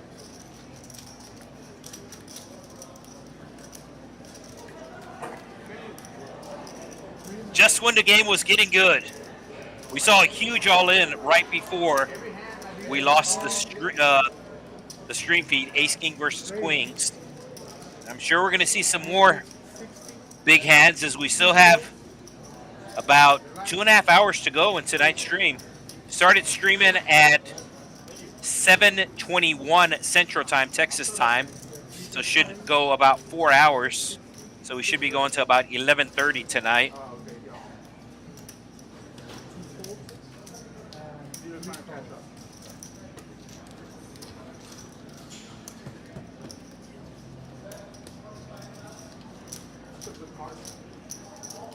So I'm not sure if the camera will pick me up here in 15 minutes when I walk into the room just to confirm that everything was working. Flush draw for Cooper Rush and a straight draw. And Wizard picking up a straight draw to go along with his top pair. Cooper Rush with some big pressure here on the turn, hoping his opponent folds. But his opponent picked up a straight draw, so his opponent's going to make the call. And Cooper Rush is going to have to hit one of his eight outs. And he's going to miss. I think Cooper Rush is going to give up. No, as a matter of fact, his opponent goes all in.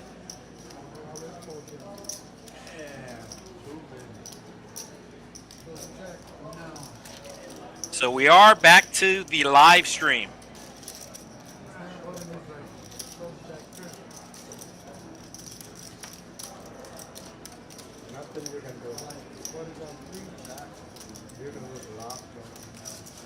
So we are in hand 37. Wizard, who just won the previous hand, he is up over $300, as is Justin.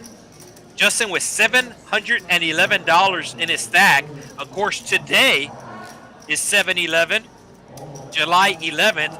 Free Slurpees at your local 7-Eleven. Cash me out. That's badass. 5K for the real.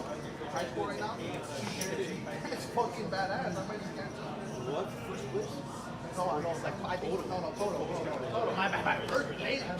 Cash me out for sure.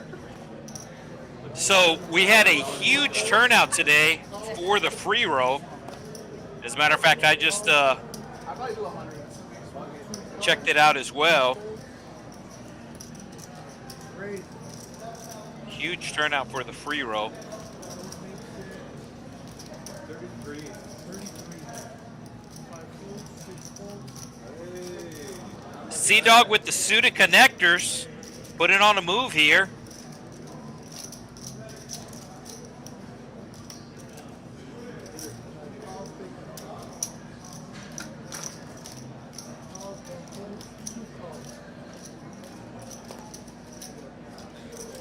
And we are going 3 ways to a flop. 3.5. Cooper Rush getting short on chips. Gonna hit top pair here. Double gut shot for Sea-Dog, needs a 9 or a 5. He was your pre-flop raiser, Hollywood. Mr. Hollywood. and he's thinking about putting out a continuation bet. Oh, he announces all in. Heck, they made Ventura shit right there. Cooper Rush making the call. And I believe they're going to run it twice. No, you don't have to. Let us know in the chat if you run it once or twice. He might tell the truth, but he might catch us in that way. So Sea-Dog does have some backdoor spade possibilities as well. Yeah, A6.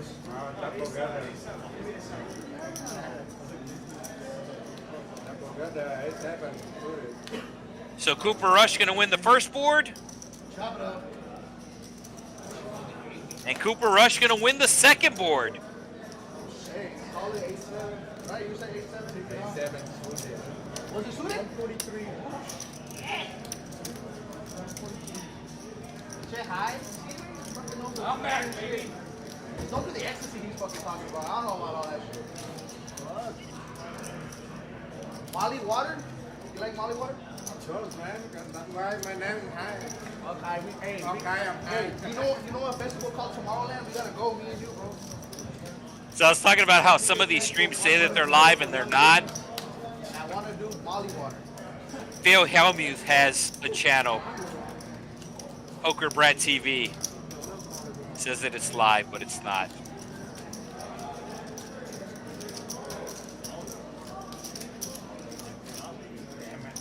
Everybody's at the World Series of Poker. Yeah.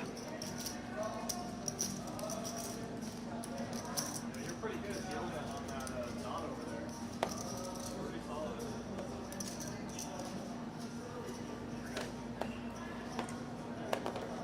Seven folds.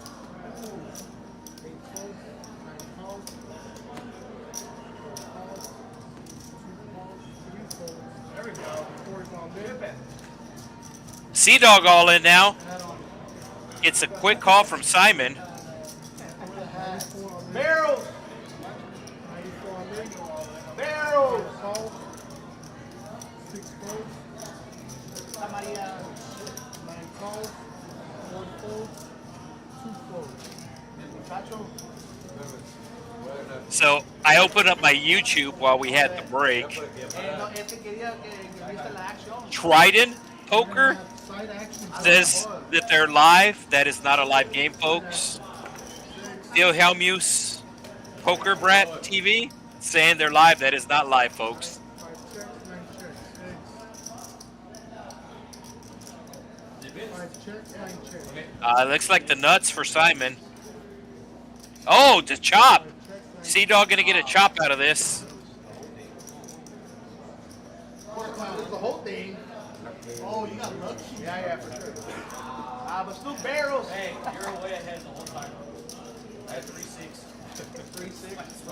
Good coffee. Coffee, that makes it better. And the diamond. And a diamond. Oh, and a diamond, man. That would be so fucking I just hate diamonds. I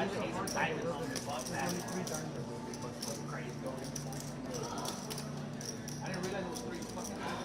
Now, I'm not saying there's anything wrong with those other streams. Like, it's a bad stream. They just shouldn't say that they're live when they're not live. Because the commentator's not going to be able to pop in to the room like I do here in about 10 minutes. Justin now up $702. Area code for Las Vegas. There's the VPIP, and this VPIP is wrong because the system had to reset. You can see we have played 3 hands since the system is reset. Ugle has been involved in all the hands.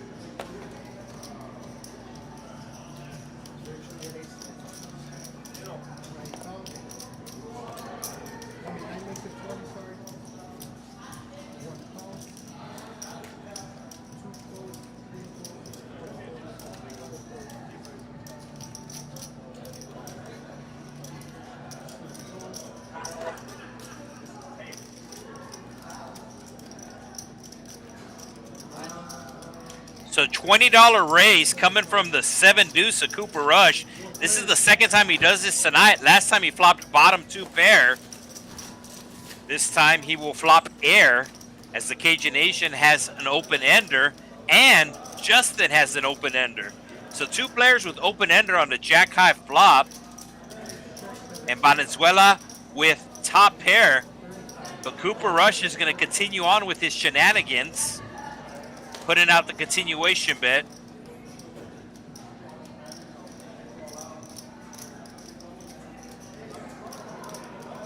We do appreciate everybody tuning in. We are streaming on multiple platforms. However, we are live on the YouTube chat. I know we're streaming on Twitch. We're streaming on Facebook. And I believe we're streaming on another platform.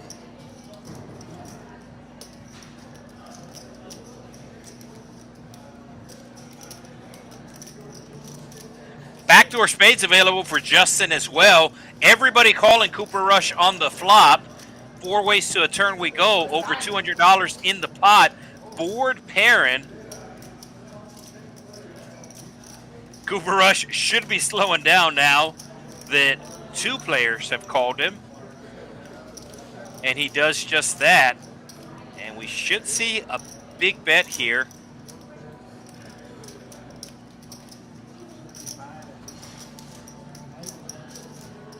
Looks like a $90 bet. These players see that the board is paired and their straight draw might not be good, so they're going to let it go. Cooper Rush, who was messing around with the 7 deuce, will do the same. And Valenzuela will take down the pot. And I believe the Cajun Asian would have hit the straight, as he did some rabbit hunting on his own.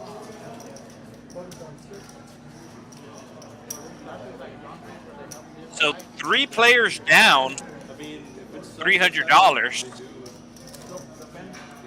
Cooper Rush in the negative. Everybody else in the red, in the green. $6 under the gun straddle from Cooper Rush.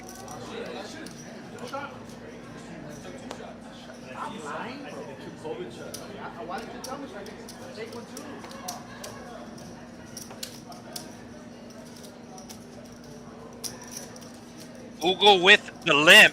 He does have a very high VPIP. I believe before everything got reset, he was in the 60s or 70s. Likes to see flops, and who doesn't? Mescal with the ace queen should be raising it up here to at least 30. It's going to be exactly 30. Punishing the limpers. Ugle just mentioned it. He likes to see flops. He's going to make the call here with 10 high. And we might see some fireworks. Top middle pair with a straight draw. Open ender for Ugle. Mescal probably going to be putting out a bet here. Thinking about the sizing. $72 in the pot. And he is going to be reaching for a small amount here. Ugle going to be calling a small amount, looking for an ace or a 9. And it will be a 9. Mescal ate this river. But he might put out another small bet just as a blocker bet. Yeah, he's pretty much just setting his own price here. Doesn't want to call a big bet on the river. And he's going to see his opponent does have the straight. So second time, Ugle gets the better of Mescal with 10 high pre-flop. He had 10-8 earlier, and Mescal, I think, had ace-queen. And he wound up hitting a 10 to outflop him. And now Ugle hits the river.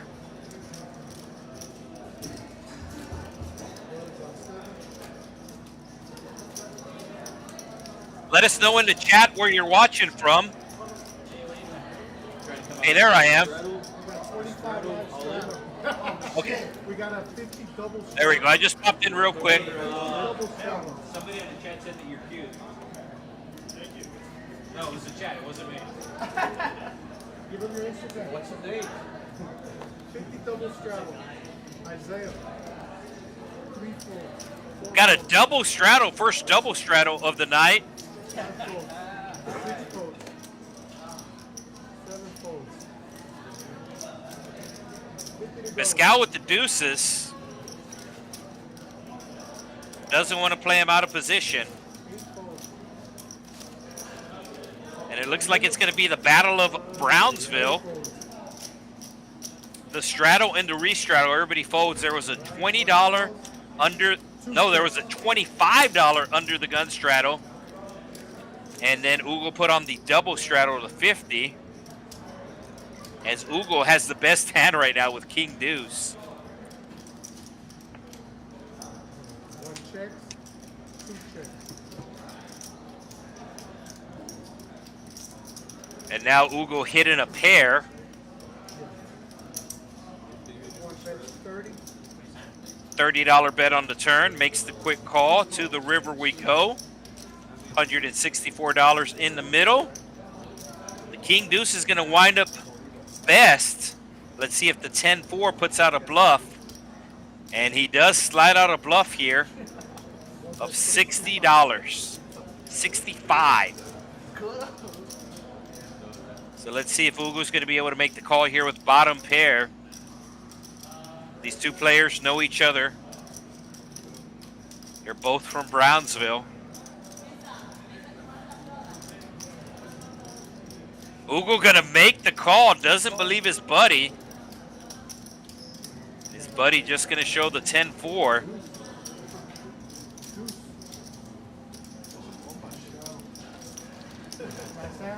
So Brownsville is home to the Gladys Porter Zoo. And they just got a zip line there. So if you like to check out the zip lines, or if you want to go visit some of my relatives, then the Gladys Porter Zoo in Brownsville is the place to be.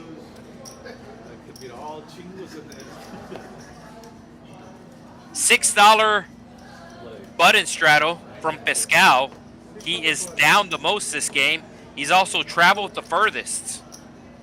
Lives in the North Dallas area. He said he drove down and it took him 9 hours, and I told him it takes me 8 hours to get to the WinStar from here, and he didn't believe me. And then he Googled it, and then he believed me. So the trick is, you need to leave at the proper time where you don't hit traffic in Austin. The trick is avoiding traffic in Austin. Easier said than done. So trips for Ugle, checks it. And now he's going to bet $10. Pascal making the call here, drawing dead. Valenzuela needing an ace. Oh, it's going to be quads for Ugle. Second time we see quads tonight on the stream. Now, Ugle does not qualify for the high hand. Does not qualify for the high hand because you must use both your cards. But he's going to get some action from his friend here as his friend has an ace. How big is the race? Yeah. So a $461 pot going to Ugle. And that should put him into positive now.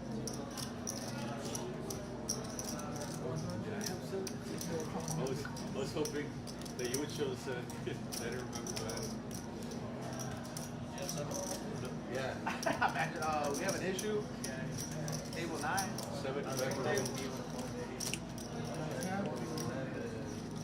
Button's right.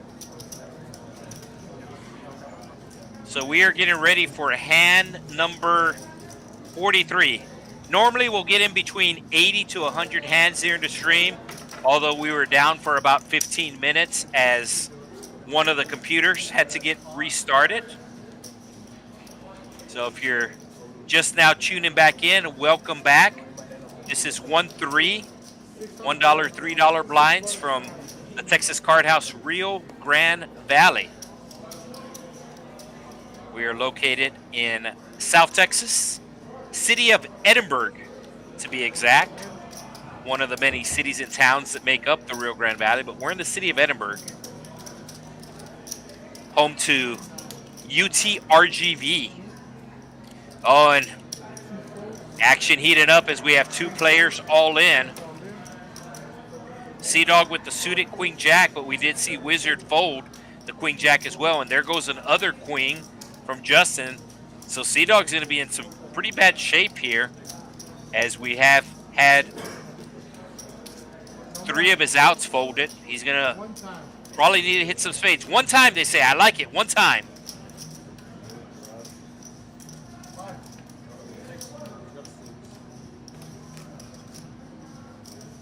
And we'll see if Sea Dog rebuys. I do know there is a wait-in list. Oh, he's going to get a little rebate, so let's see if he's able to spin it up. So I was talking about the free roll earlier. We have a free roll here every Friday night. Very, very popular. We had 63 entries. And between the 63 players, they added on 273 times. They added on 273 times. $2,000 guaranteed prize pool, more than doubled tonight's prize pool. Just under $5,000, $4,830. First and second place will be winning over $1,000 tonight in the free roll. 7 places will get paid. Min cash being over $200. So very, very nice setup for the free roll.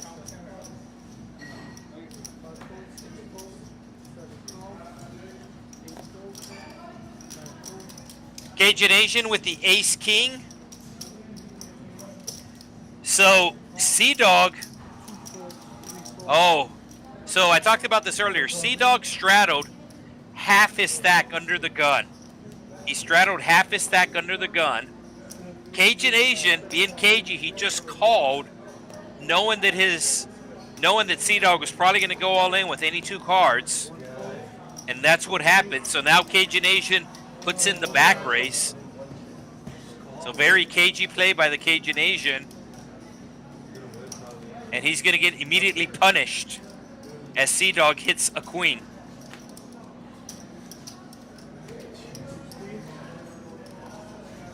So Sea Dog was thinking about rebuying, but now he doubled up, plus he picked up the $28 call from another player. So now he's got $144. Now he might not rebuy.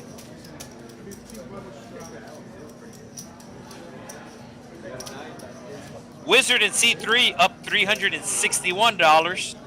Shot out to the Coastal Bend area, Corpus Christi.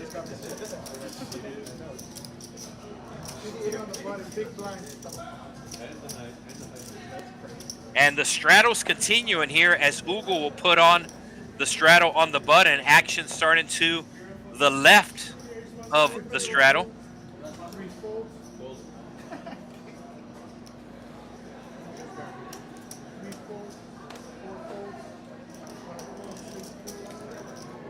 It is folded around to Cooper Rush. No, Pascal. Pascal with the aces. Takes it up to 50.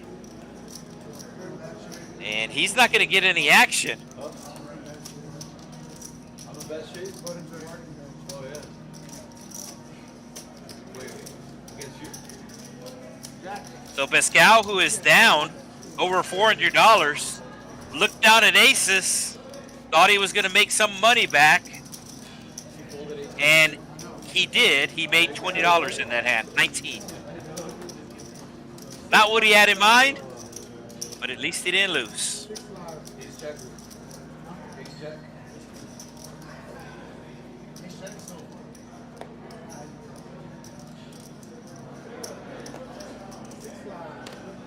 Yeah, Cooper Rush is still a dealer here at the Texas Card House. I don't know if he's still a cool dude, though. Can't confirm the first part. Cannot confirm the second part. Three ways we go to a flop, and Simon going to be hitting the 10. There was an under-the-gun straddle. 2 players caught the straddle. And now Simon going to put out a bet. And Simon should take it down. No, the ace high going to call him. It's actually a good card to bluff with the ace high. And there's the bluff.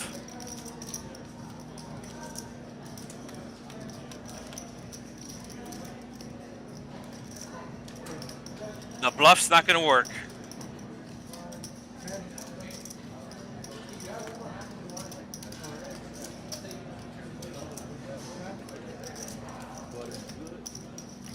Yeah, so 2 of these players are part-time dealers here at the Texas Card House here in the Rio Grande Valley. 2 of these players from Brownsville, and just randomly, this is a random draw. Randomly, they are sitting next to each other.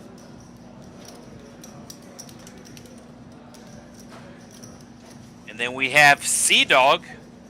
He's from Reynosa, Mexico. Right on the other side of the Rio Grande River. From the Rio Grande Valley.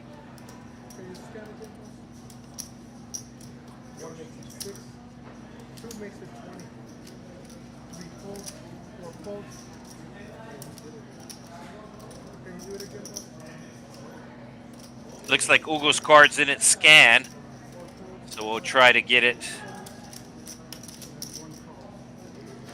Yeah, we know he has a 3. Do not know the other card. Does go check, check. And even if he has ace 3 here, he's losing.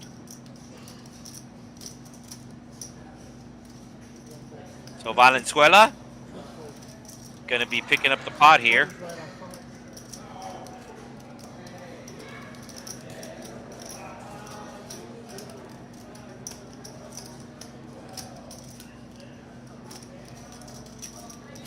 World Series of Poker going on right now. I believe they are in day 7. Less than 200 players left. Probably less than 100 players left by now. Pretty crazy story yesterday. I don't know if you follow the happenings at the main event.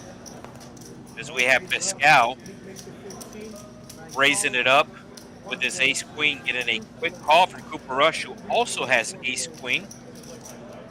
We saw this earlier between Justin and Simon. They both had ace-queen suited. They wound up chopping. Simon making the call on the button with the suited Jack-9. He has the best equity right now. And the ace arrives. Cooper Rush immediately ships it. This looks like a flush draw. I'm sure Pascal's going to make the call, but this does look like a flush draw. And Pascal's actually free rolling him. Club on the turn. Club on the turn for fun. Club, club, club. No. Chop it up, chop it up. So yesterday, the players at the World Series went on a dinner break.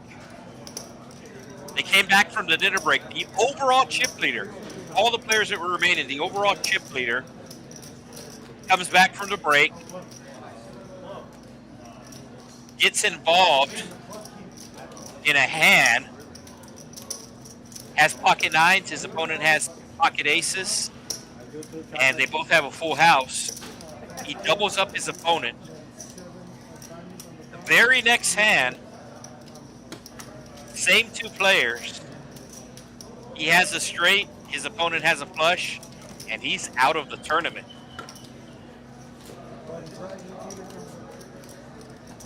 And we do have a dealer change coming up here. So just over 2 hours into the stream, We have Jeremiah making a return. His legal name's Jeremiah, but his friends call him Jerry. And his enemies call him Scary Jerry. So we will have a under the gun straddle Cooper Rush put in on the 6. And once again, don't forget about the Trailblazer series.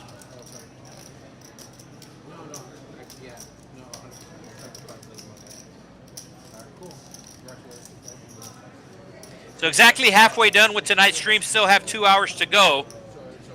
And looks like they want to put on a double straddle, but it has to be double. It has to be double. Yeah, there we go. Okay, here we go, folks. We got the the re-straddle. So $6 under the gun. The double straddle to $12. And the triple straddle to $24. And Sea-Dog going all in with the 10s. It's actually setting up pretty good for him as there's a lot of dead money in the middle. Pascal trying to get a peek at Cooper Rush's cards. Oh, and Ugle going to be making the call here with the ace. Sea-Dog actually has his rebuy in front of him. You can see the cash. He got down to about $50 and was able to double up. And he looks to be on good pace to double up once again.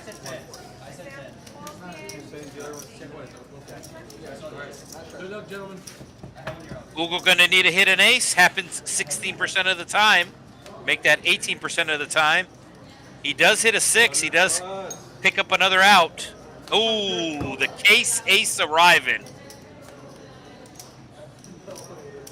So Ugle will double up, and Sea-Dog, who's been trying to rebuy, will finally get his wish.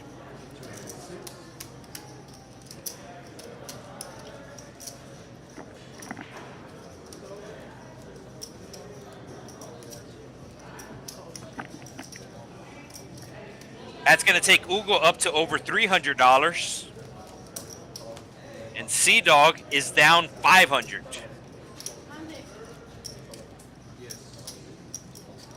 He's rebuying another 5.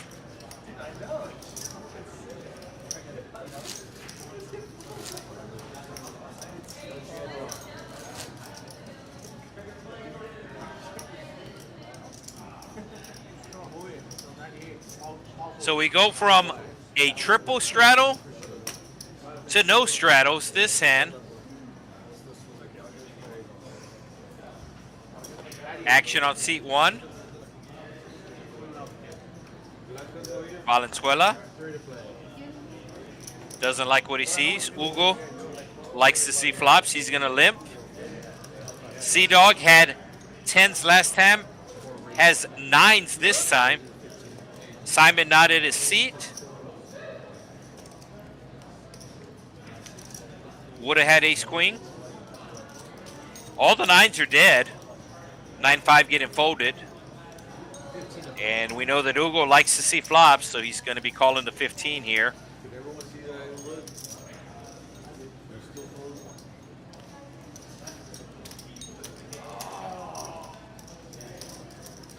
So Ugle, who got lucky last hand, is going to have to get very lucky this hand.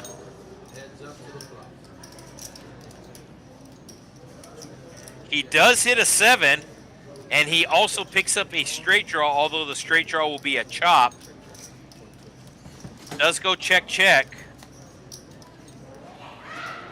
And now picks up an open ender, making the quick call. Once again, any straight will be a chop.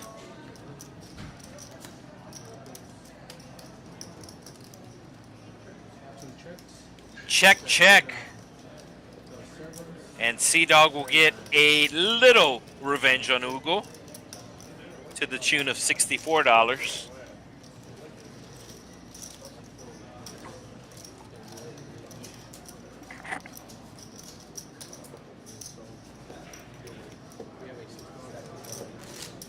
straddle has returned as Pescal, the fish, put it on $6 on the button.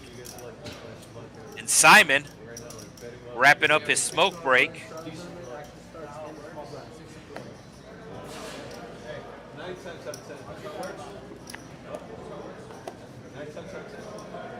Suited 6-9 for the Wizard. Just going to be making the call.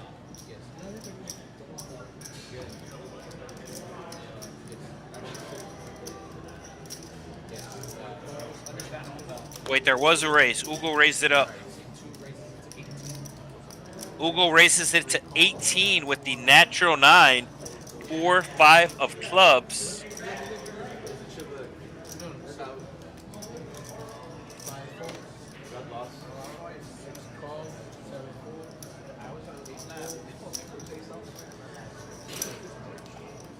And it looks like we are going 5 ways to a flop. 1, 2, 3, 4, 5th. 2 players with the 4-5.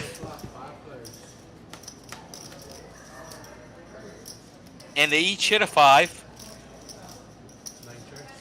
Ace on the flop as well. Justin with the ace. It does get checked to Justin, but he's going to check behind.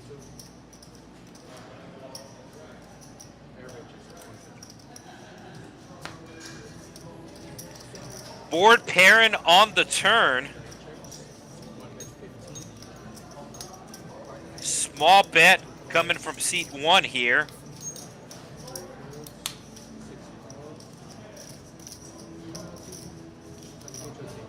Seat 2 making the call, and the ace calling as well. And the dealer calling for service.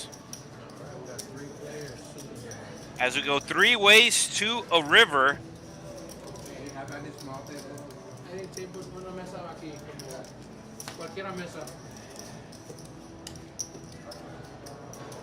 Over $140 in the pot. Don't think anybody will be bluffing here. And it does go check, check all the way to the river. And Justin will get the $108 win.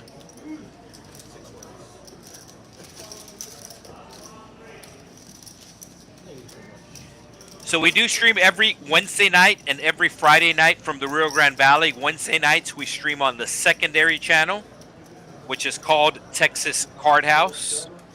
This channel is called TCH Live Poker. Last couple of Fridays, the Friday night stream hasn't made because of the World Series of Poker. A lot of players have been out in Las Vegas. Some of the staff has been out in Las Vegas as well. And this guy will be going to Las Vegas tomorrow. There's still some events going on. They got like an $800 event on Sunday, and then on Monday they start the $1,500 closer.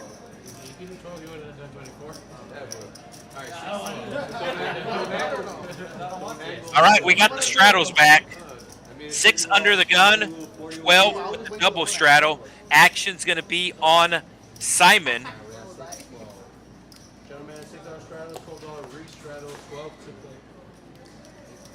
40% to a royal flush. Simon likes what he sees and will make the call.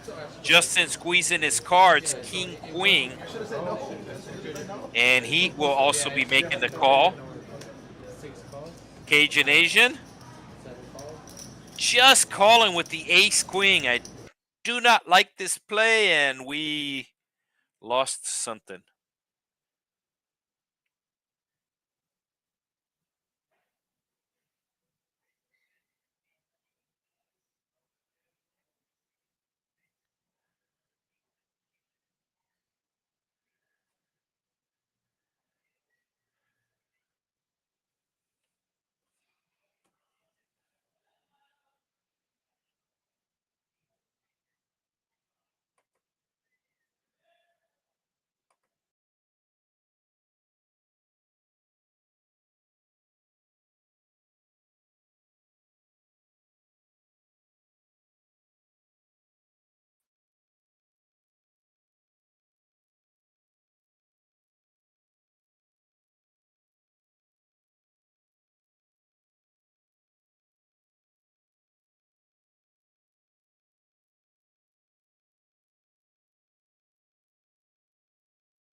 mainly because your body metabolizes fast.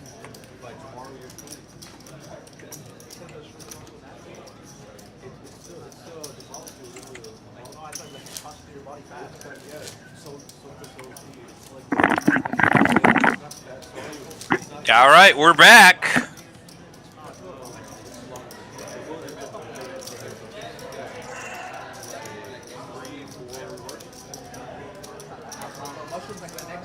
We are back, and in the 15 minutes, spoiler alert, we're going to lose a player.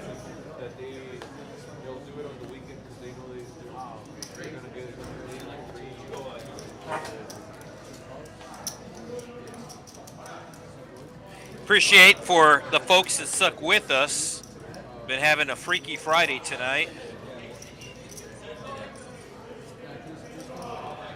There's essentially 3 different computers, and 2 of the 3 have gone down.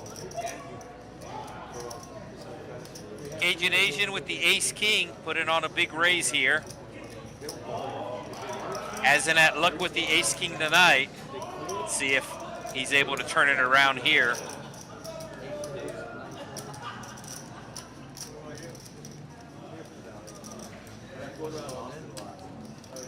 Roger, you have a lock behind?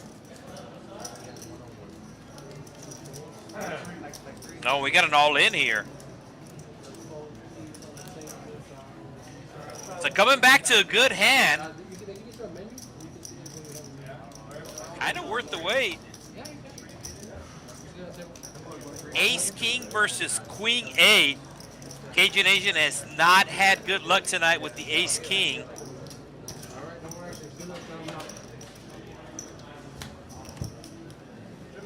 Open ender for the Queen 8. And the Cajun Asian finally going to be winning with the Ace King. Oh wait, there was a misread. There was a misread. It wasn't Queen 8, it was 7-8. So Cajun Asian super frustrated. Will pay off the all-in. Had his opponent dominated earlier. Ace King versus King Queen, lost that, and he's going to lose Ace King versus 8-7 offsuit.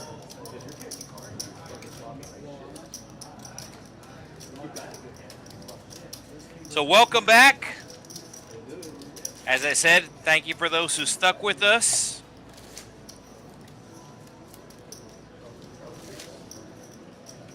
The feed on my end went down. I am in the same building here at the Texas Card House.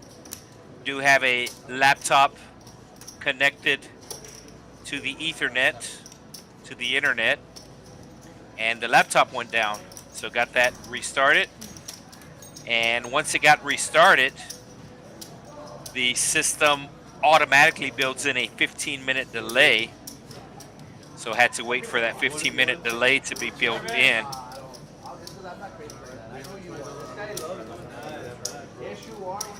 Some of these live streams, I'm not saying it's good and bad, but I know like at the World Series of Poker, they'll have, their delay will be a couple of hours. And it makes sense why it's a couple of hours. Because when the players go on break, the players go on break every 2 hours. And they're on break for at least 20 minutes. So they want to continue to stream during that time. So they'll start the stream with a 2-hour delay, players go on break, then they'll essentially fast forward that dead time. And that's actually me walking into the building, walking into the room, letting the players know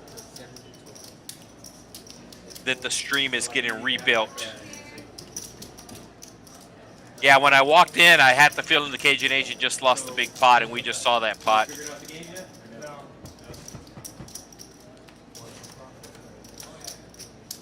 Cooper Rush with a gut shot, as is Ugle.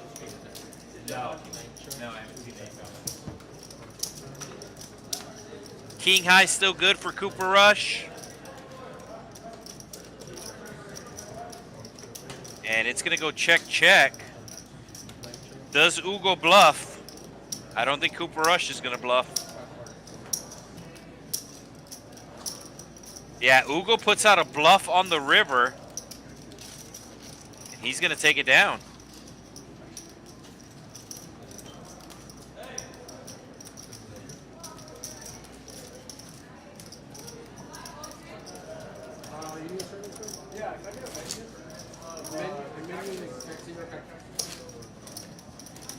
Yeah, we have had good action, but we have also had a lot of technical difficulties.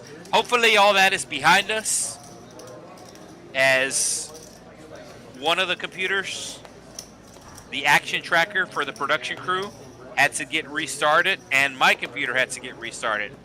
But hopefully all that's behind us. We still have over an hour to go on the stream. Cooper Rush put in the straddle on.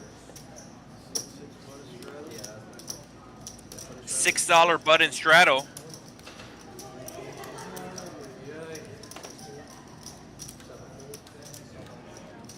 Pascal just going to be making a call with the ace as he gets ready to order a late dinner.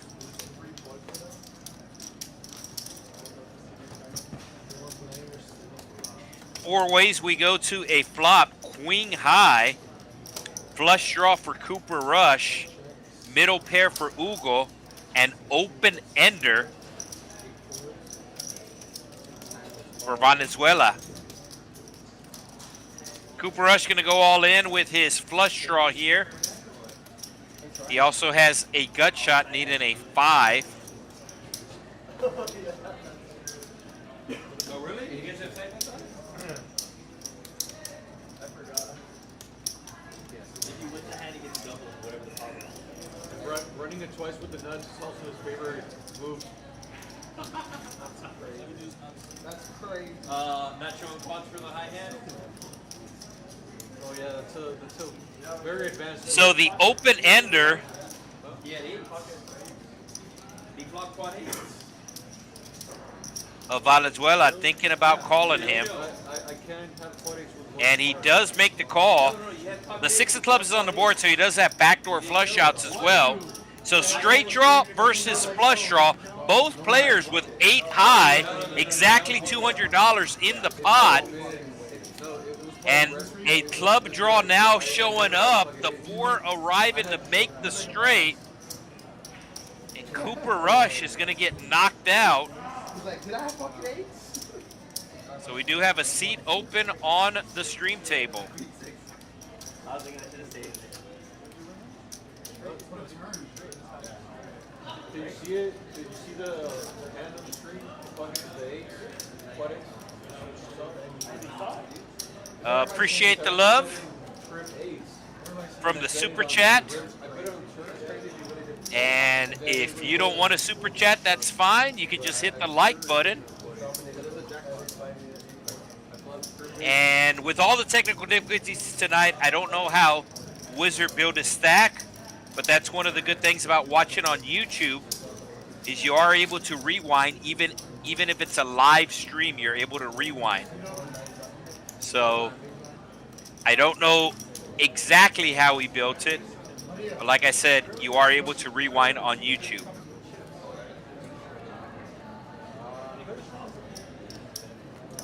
So we do have a seat open. And I know the seat's going to get filled.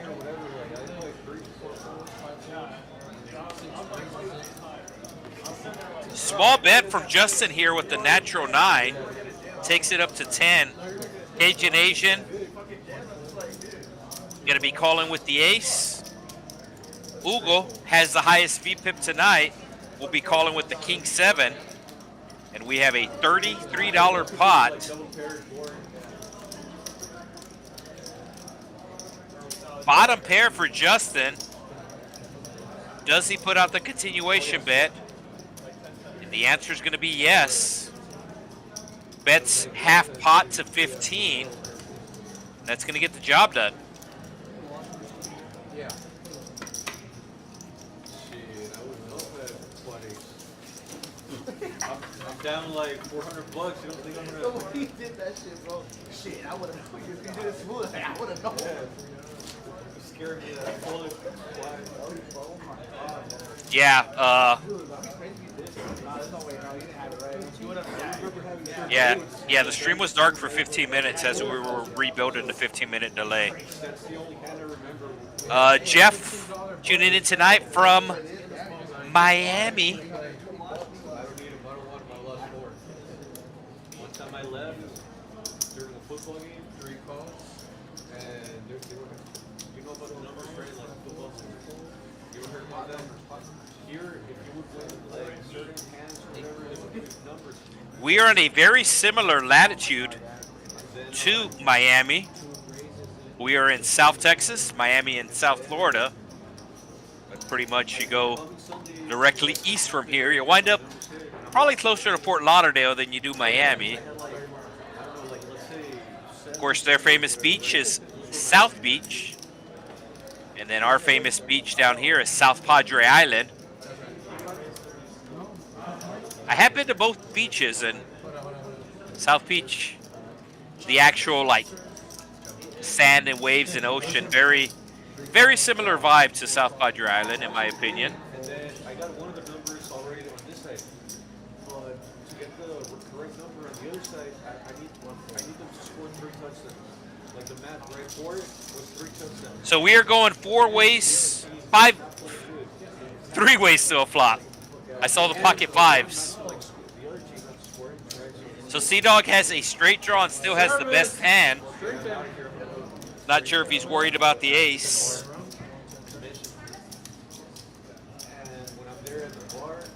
It does go check around. And let's see if he bets his 5s now. Wizard picking up a flush draw. The card did read wrong, but the production crew on top of it does correct it. And the Wizard's going to bet his flush draw. Sea-Dog going to be calling with his straight draw and the best hand. But you can see Wizard does have 11 live outs. And that's one of them. It does go check, check. Wizard's going to be surprised that his 10 is good. So that number would have been for like $3,750, something like that. The better part of 5,000, because there were like two big numbers, like the third quarter. And then when I see it, I'm like, oh, maybe if I go there. Okay, there you go. 22-hour drive from here to Miami. It's actually directly east of the Rio Grande Valley, but there's nothing but water. So you got to go up Texas, then follow the Gulf Coast, and then go back down. Like a lowercase n.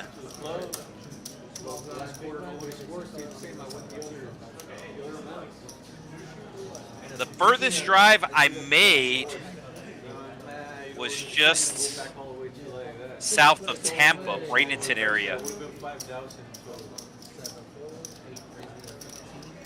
So 22-hour drive to Miami from the Rio Grande Valley, and an 11-hour drive to El Paso in the opposite direction. The reason why I mentioned El Paso is we actually had a player from El Paso on our stream this past Wednesday night. Tonight we have a player from the North Texas area, that is Pascal. He played on our stream. He's playing on our stream right now, so North Texas, about a 7 or 8 hour drive, depending on how fast you drive and what part of North Texas you're coming from. And then, no, I leave you, and it is. No, because I'm not here. You have to be here, yeah. And then I'm like, maybe, and then I'm like, maybe if I come back, but I see somebody scores. Like, So Wizard with over 1,000 in his stack, the minimum buy-in was 300. Probably about half the players bought in for 300. The other half between 400 and 500. in the quarter.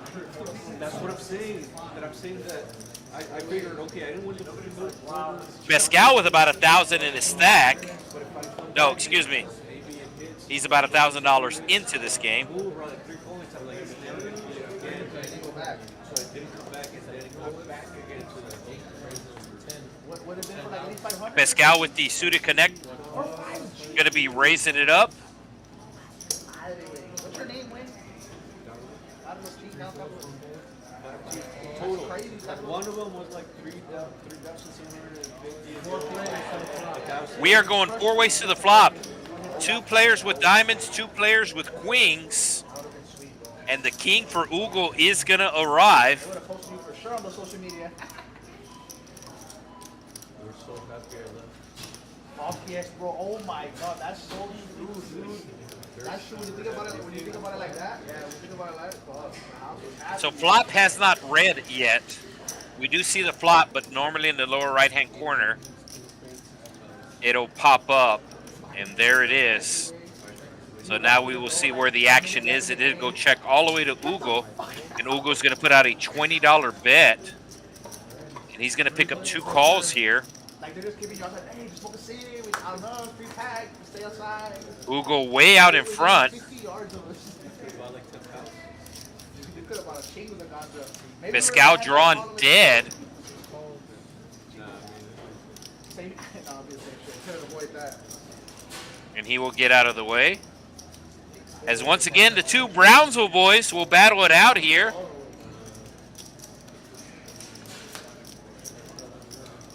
What was this? This past season?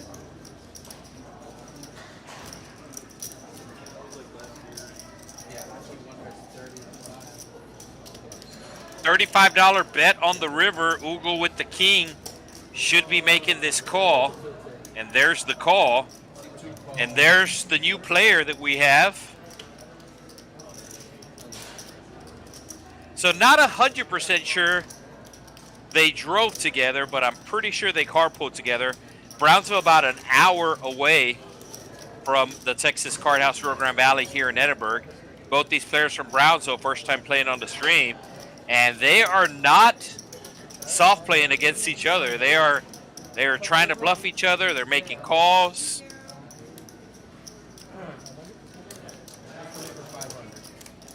So seat 9 coming in for 500. I know his name. I don't know if he's going to use a special name for the stream. And he is going to use his name. So we got Bobby. Roberto en español. So Bobby taking seat 9, coming in for 500. And we still have over an hour to go in tonight's stream. No straddle this hand. Pascal under the gun. We'll get rid of his hand. Bobby's first hand. He is going to come in for a raise to $15. Has the pretty Jack 10 suited. Ugle, highest speed pip of the night. Calling with the 7 high. Oh, Justin waking up with the ladies. How big is the 3-bet going to be? It looks like 60.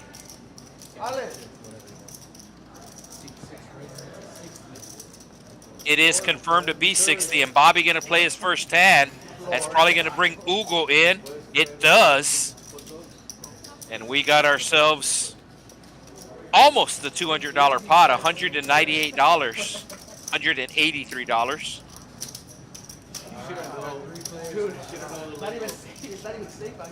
So Justin doesn't want to see an ace or a king in his mind, but we can see. Uh-oh. What an action flop here. The overpair versus top pair versus an open ender. And Justin's going to surprisingly slow down here. I don't know if he's going to try to check raise, but he's going to have the opportunity to check raise as Bobby's going to put out a $75 bet. Ugle with the open ender, making the quick call. And does Justin check raise here?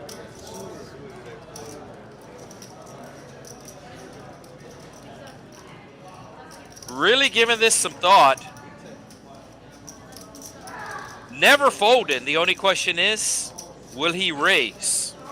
Has no spade in his hand, but he wants to see a safe turn, and he's just going to make the call as this pot is now over $400.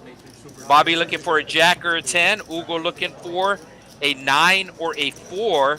As we see, I thought it was going to be a spade, and it was.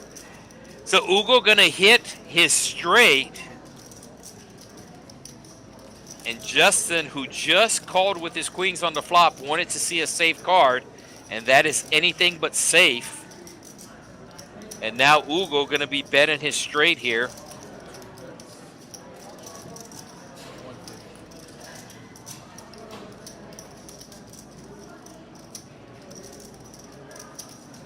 Justin, who did pick up a straight draw on his own, needing a 10, going to be making the call. And Bobby also picking up a straight draw, but keep in mind, a straight does not beat a flush. And there are 3 spades on the board. Bobby making the fold, and Justin going to need to hit a 10, but he's going to need to hit a 10. Or he can represent spades. I don't think he's going to do either. I think he's just going to give it up here. And Ugle gives it up as well. And Ugle going to be winning this $700 pot with a straight.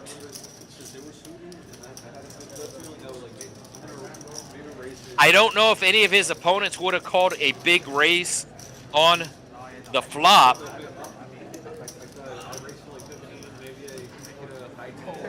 Justin did have the queens and checked the flop. Thought he might be check raising, but he just called and sees the bad turn. And he is putting on a button straddle. Hey, yeah, write it down, like, just write it right here so you can see it, like, for like 10 minutes, you know? I didn't have quads. Dude, that's wild. Get a t-shirt that says $15 button straddle. 15%.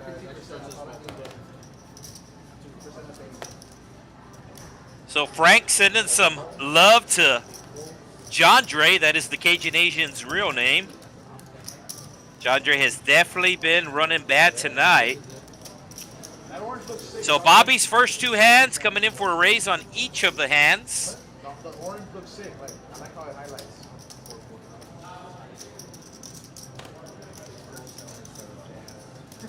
And Bobby going to take it down. So Bobby raises first hand with the Jack-10 suited, raises this hand, and he will win this hand pre-flop.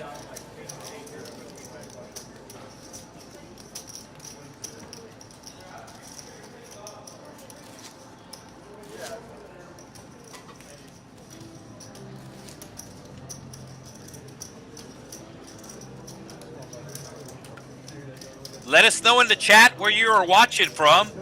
Had somebody from New York City earlier. We have Miami represented, a lot of the East Coast. We are down in South Texas, the Gulf Coast. It's always been known as the Gulf Coast, but I don't know if it is the Gulf of Mexico or Gulf of America. But it is the Gulf Coast for sure. Pascal with the 9s, raising it up to 25. I think he's going to pick up at least 1 caller, maybe 2.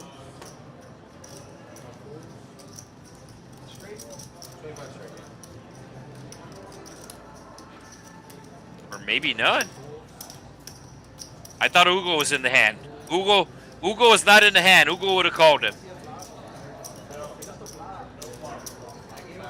So Pascal had aces earlier, got no action, and has 9s now and gets no action. I said 3 cards, I didn't say 5.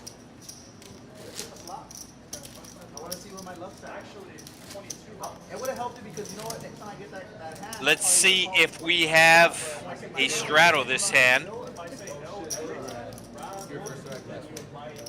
And we are going to have a straddle this hand. Ugle putting out the $20. Un ventón, primo. Action's going to be on Wizard, as he is up over $700. Will let go of the Doyle Brunson. Sea Dog folding as the Simon. Folded around to the Button, who also folds. Bobby will be folding as well, and it's the Battle of Brownsville. Ugle going to get the walk. Nobody wants to tangle with Ugle.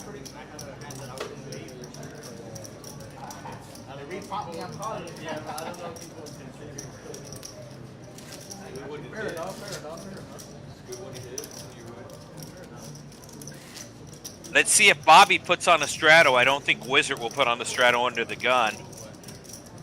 It looks like Bobby is not.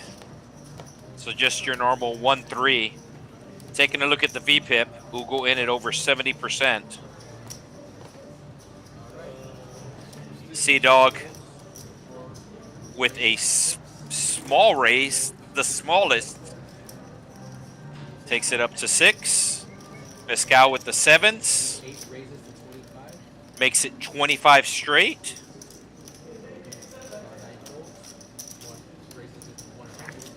Oh, we got a 4-bet. And nice fold by Pascal. He did not even think about it. So technically that was a 4-bet, even though it seemed more like a 3-bet. Nobody straddled, but Sea Dog min raised it to 6. Pascal made it 25 with his pocket pair.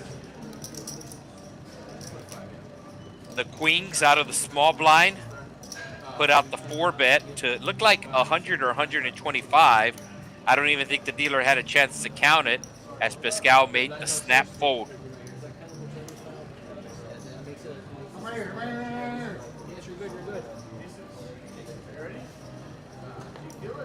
So action is on Sea Dog under the gun. And it looks like he's going to put in another small raise. 18 years.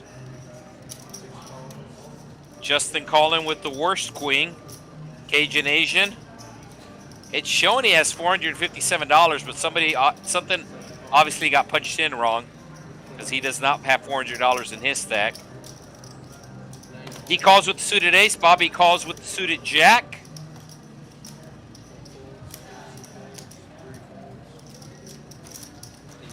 And we are going 4 ways to the flop. The best hand right now is the Cajun Asian, but he has had the best hand pre-flop most of the night. But that hasn't equaled success for him.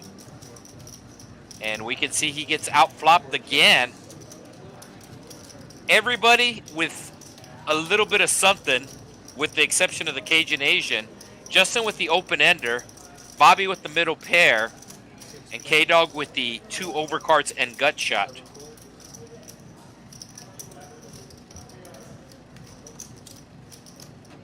Bobby letting go of his second pair. Didn't have any backdoor spades.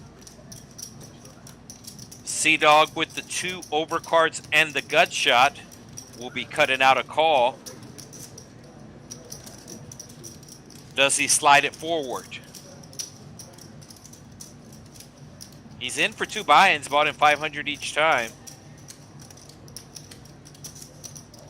I'm sure that's weighing in the back of his mind. But he does have the best hand right now by far. Sea Dog asking the dealer to spread the pot. Try to calculate some pot odds. And he does make the call.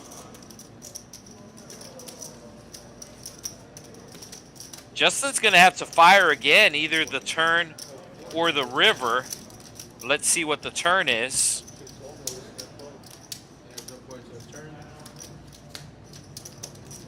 Does Justin fire here? He does not. King High still out in front. King High will remain in front. Justin has to know Queen High's not good here. Needs to put out at least a $100 bet if he wants to win the pot. If he doesn't want to win the pot, he's going to check. Looks like he wants to win the pot. Looks like he puts out $100.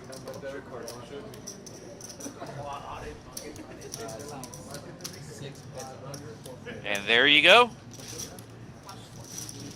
Said he needed to bet at least $100 to win the pot, and he did just that. Good boy.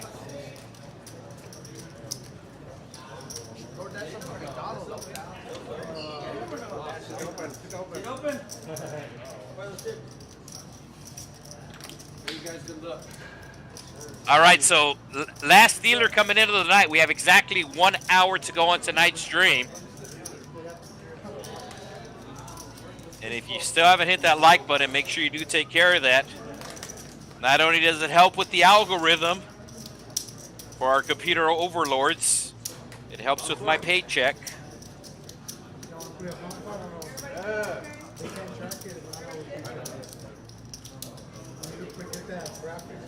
So it looks like Ugle is going to be putting on a button straddle here as our new dealer gets settled in. And we will remind you about the Trailblazer Series, making a stop at every Texas Card House location across the state of Texas. First stop in September. 1 tournament stop, 2 locations, 2 months. Texas Card House Dallas, TCH Social Las Colimas. So starts off in North Texas, then takes the drive down Interstate 45, down into North Houston, the city of Spring. And then it's going to take I-69 down to the Rio Grande Valley.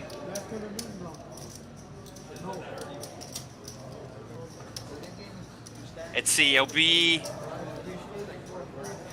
I-45 south into Houston, then Highway 59 out of Houston, and some of it is a designated interstate, some of it is not, but all of it is expressway down to Corpus Christi, and then Highway 77 from there. Pretty much an expressway all the entire way.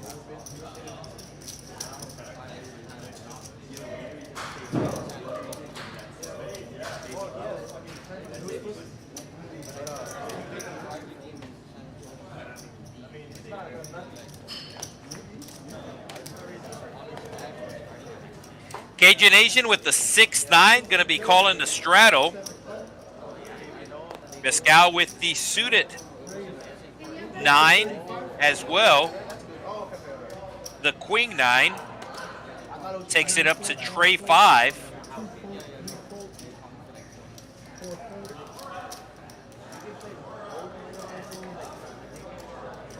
And that's going to get the job done.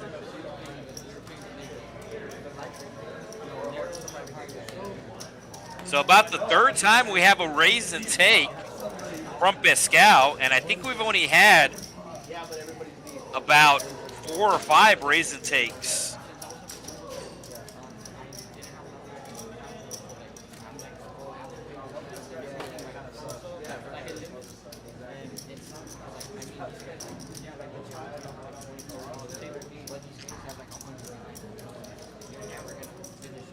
No straddle this hand. His action will be on the Cajun Asian.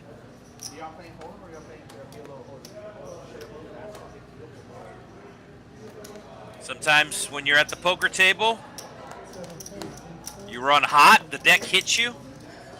And of course, the opposite happens sometimes as well. Or you run bad. Cajun Asian been running bad tonight.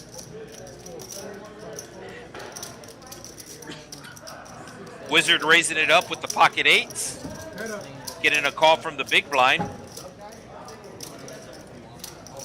Should see a continuation bet here. That's a big continuation bet. 30 into 27, 40 into 27. The frustrated part for the Cajun Asian is he has had premium start in hands. He has had premium start in hands. It's one thing to be card dead, not having good start in hands. But when you have premium starting hands and you miss the flop, then you wind up missing a lot of your chips. Yeah, that was a bankroll for sure. They carry like 40 grand in their backpacks everywhere. They got barrels, bro. So no straddle this hand. Action's going to be on Pascal. It looks like he just got his dinner.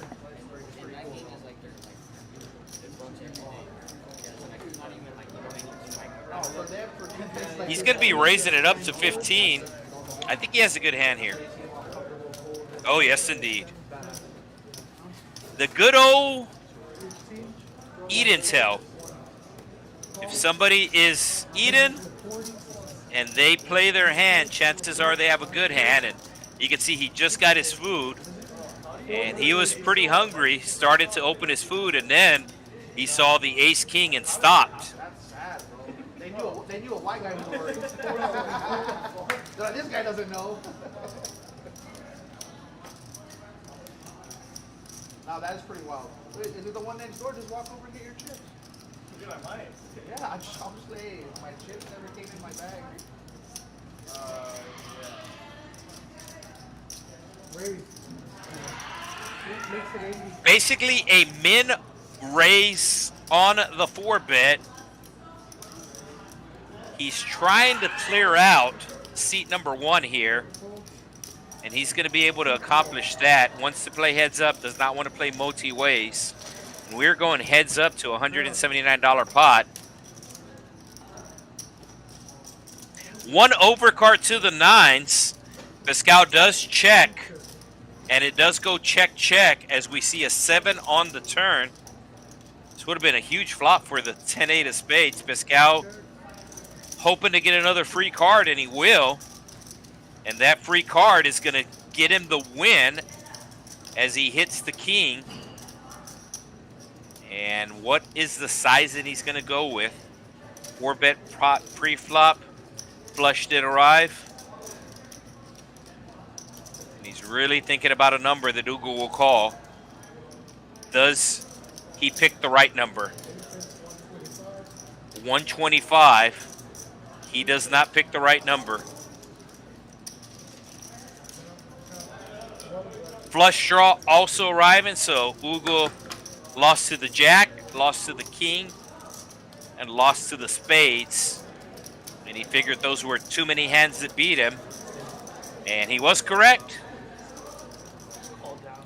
And he's going to know for sure once he rewatches this stream that he made the proper fold.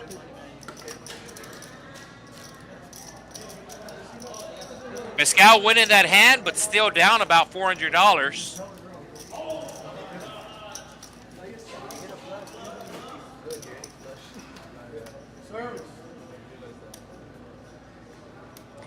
Under the gun, UTG, that's going to be Bobby. Oh, there was a misdeal. I think one of the cards got exposed. And on the stream table, if any card gets exposed, it is a misdeal.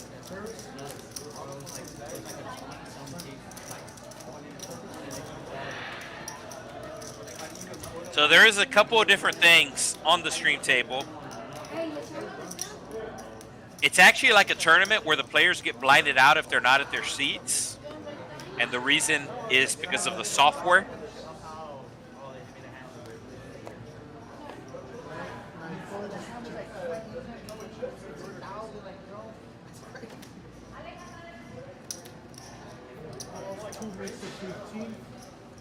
Ugle raising it up to 15 with the 4-5. Justin calling him on the button with the 9-7. Cajun Ace trying to hit something with the Queen 10. And we are going 4 ways to a flop.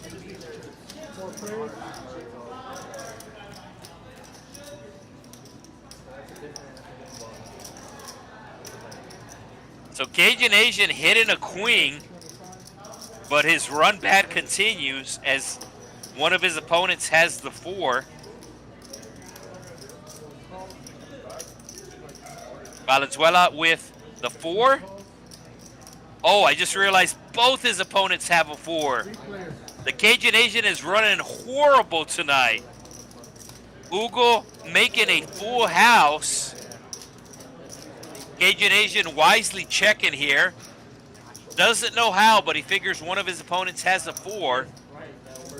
And we might see a big pot here as we have trips versus a full house. Does Ugle put in the raise here? Or does he wait until the river? Still slow playing. Can the Cajun Asian get away here? He's getting a really good price. Oh, Cajun Asian steps in it. Oh, and we have a 3-way all-in here.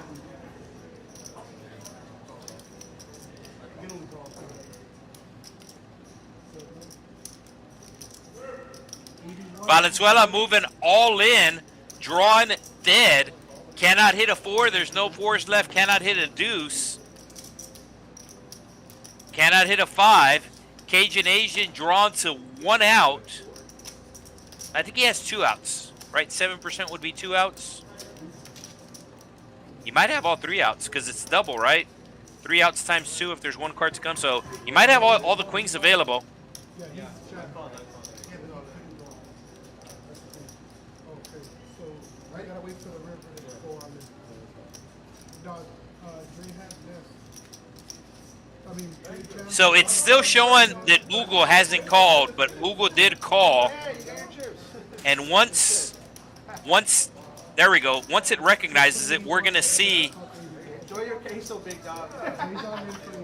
All right, they're cleaning it up here. Once they do all that, we're gonna see how many queens the Cajun Asian can hit. I think he might have all 3 outs available. He has 2 queens available for sure. So they're getting the side pot correct. You can see the bubbles under Ugle's name. That means that the computer is waiting for him to act, but we know he's already acted. So the production crew needs to punch in the amount. It's 131. And once the production crew punches that in, okay, here we go. How many queens are left? Oh, it doesn't show it multi-ways? One time. And Ugle gonna be winning the massive pot. I know if it's heads up, they show the number of outs. And Cajun Asian just can only laugh that they both have a 4. He ran terrible tonight. And I don't think he's rebuying, and I don't blame him.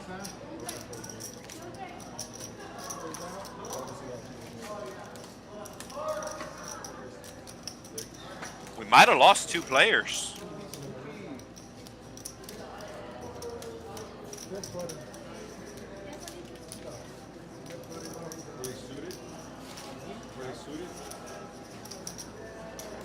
So we will have a dead button. I don't know if seat 1's coming back. But we definitely have 1 seat open for sure. Something similar but better than mine. I swear I was like, man, he probably has like 5-4. There's the VPIP. Ugle at 64%. And he picks up a hand here. Ace Queen suited. How does he approach the hand? He's going to approach it with a $20 raise. Quick call from Wizard, who also has a suited ace.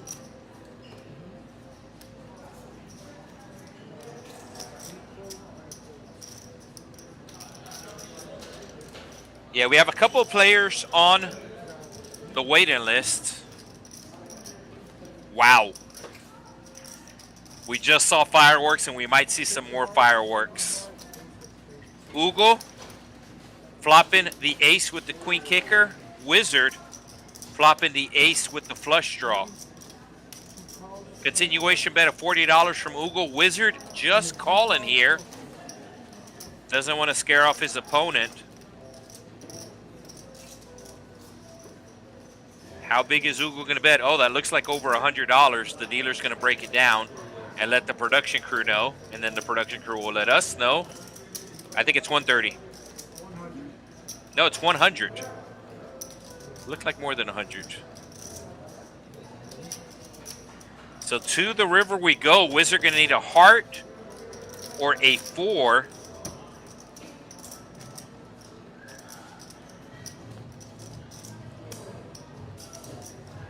river is on. $200 bet from Wizard.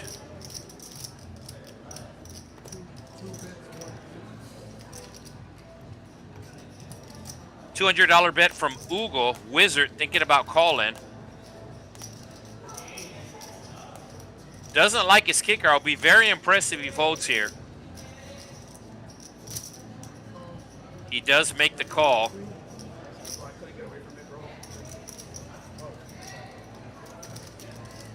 So back-to-back huge pots for Ugle. The juice is loose.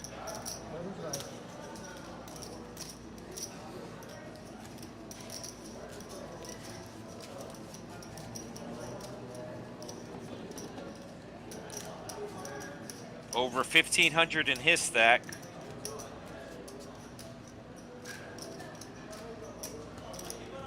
Wizard still up $400 after taking that hit.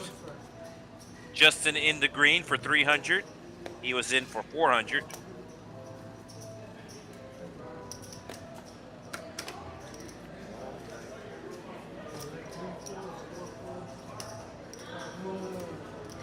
Justin with the pocket fours with the $10 raise.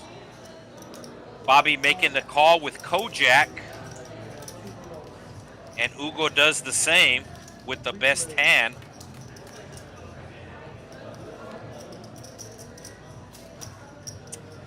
This is a good flop for Justin to put out a C-bet, but he chooses to check. Ugo with the best hand, but Bobby doesn't think any of his opponents are interested, but quickly finds out they both are. The fives are gonna win if we go to showdown.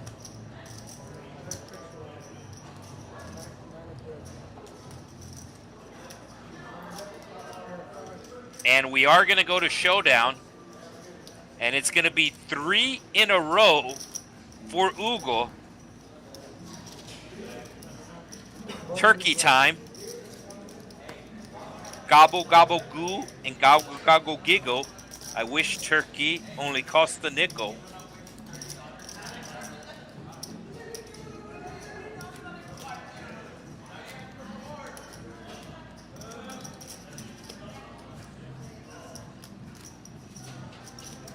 So even though we had a lot of technical difficulties tonight, we're going to make it to at least the 80 hand mark. And we'll see how close we get to the 100 hand mark as we are coming up to hand 79 right here. We still have about 45 minutes to go in tonight's stream.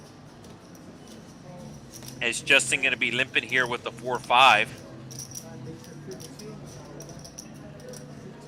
Bobby does not limp. Bobby raises with his suited one gapper.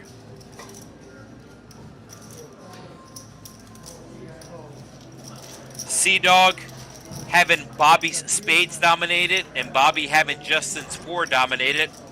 Uh-oh. Big hand alert. Bobby flopping a pair and a flush draw. But it is Justin who is betting out. Does Bobby raise? He is. Looks like 75. It is 70. 70? Sea-Dog confirming that it is $70. Will he raise? Whatever happens, Justin is going to think to himself, why did I bet this flop with the ace out there? And ironically, none of his opponents have an ace, but they both have monster hands. And here comes the 3-bet.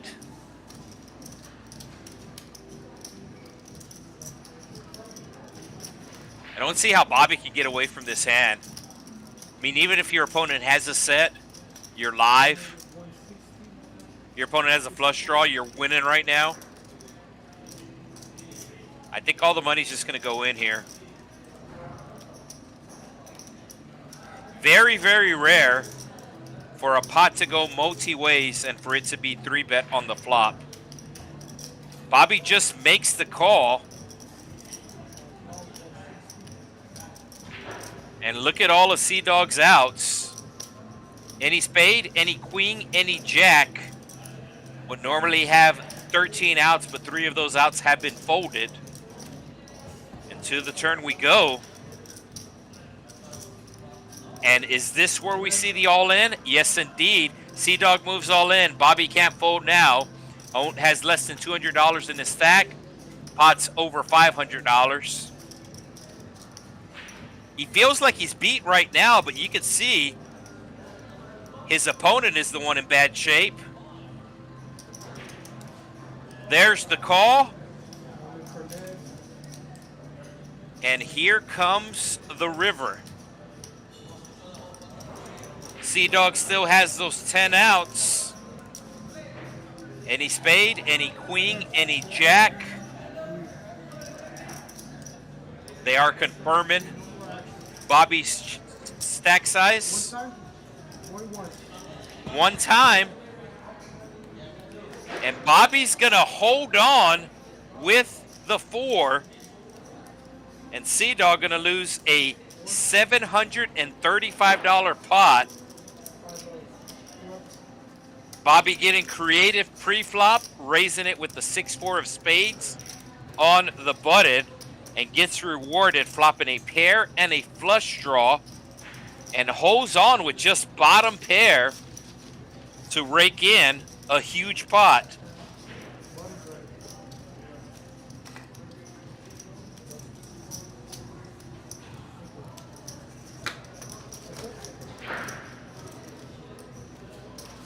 Got Rebel Poker in the chat. Haven't seen Rebel in a while.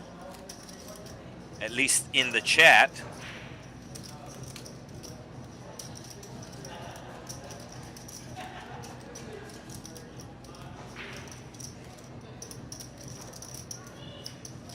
Have 2 seats open. I don't know if they're going to get filled, but either way, we've been seeing some great action the last couple of hands here at the Texas Card House Rio Grande Valley. And we have a $15 button straddle.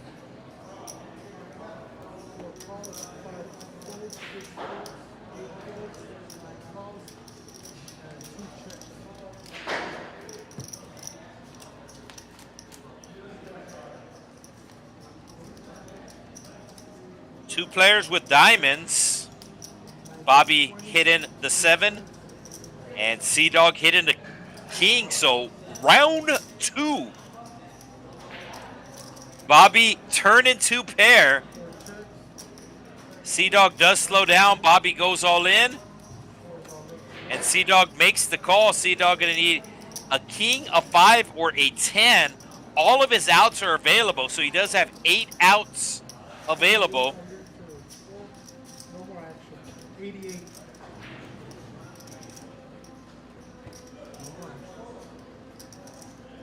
And Bobby gonna get the better of Sea-Dog in back-to-back hands.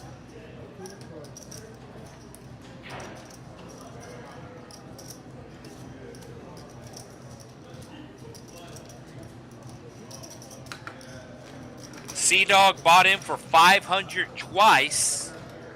Will he buy in a 3rd time? And it does not look like he's buying in, as he gone.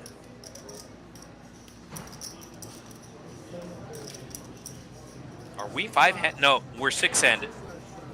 There's 5 players, but Simon is not at his seat. Simon's a smoker. Simon's outside smoking, but we are 6-handed now. And if you've ever watched the stream before, probably have an idea of what I'm going to say. Not a popular opinion, and I understand why it's not a popular opinion, but I don't mind playing 10-handed. And this is one of the reasons why. You have a player bust, doesn't rebuy. Then maybe a player cash out. So if you're 9-handed, now you're 7-handed. And once, in general, once you get to 5-handed, a lot of players don't like to play 4 or 5-handed. So the reason why I don't mind playing 10-handed is I know the chances of the game not breaking are greater. And if you have ever been stuck, if you've ever been losing and the game breaks, not a good feeling. All right, Simon's back. And Simon with a pretty good flop here, as he has 2 overcards and the gut shot. He goes check all the way around. Somehow Jack Deuce is the best hand here. Jack Deuce with a straight draw of its own, needing a tray.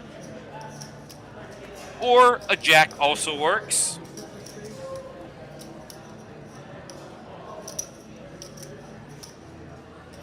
And he will bet the jack.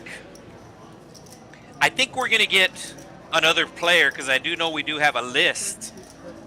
So I'm pretty sure we're going to get at least 1 or 2 more players before the stream ends, as we have about half an hour to go on tonight's stream.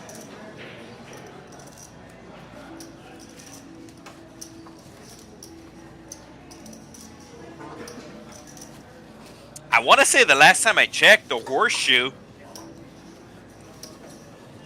in Vegas, their poker room plays 8-handed. And I do not like that. Yes, you are a lot more comfortable.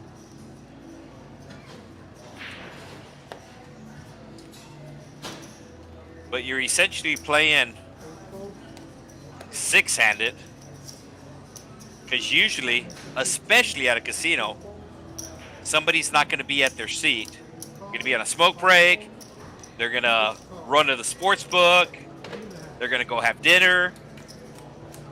And then especially in Vegas, you're going to have some sort of local grinder who's has a very low VPIP. So even though they're at their seat, they're really not there.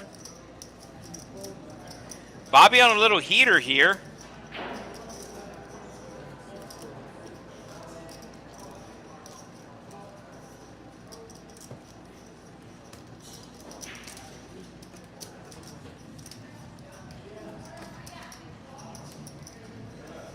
So Bobby up over $400 since he sat down.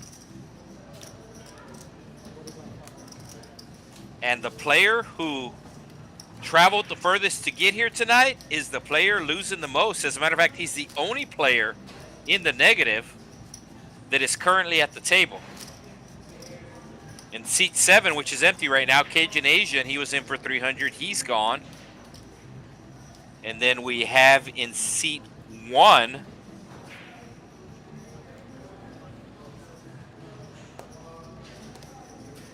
from Brownsville, he's gone as well. Seat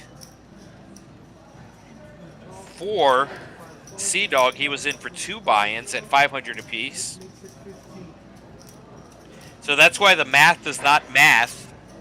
The math doesn't add up.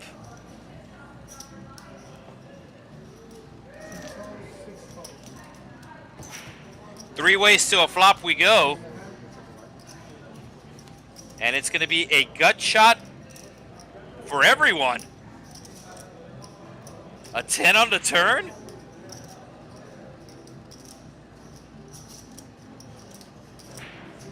Let's see if the players call this bet.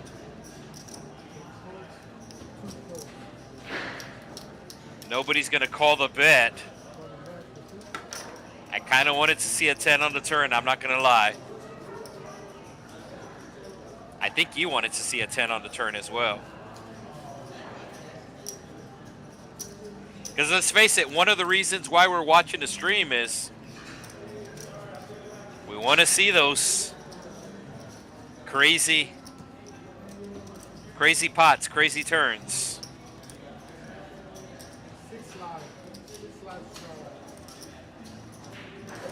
Flush versus flush. Set versus set.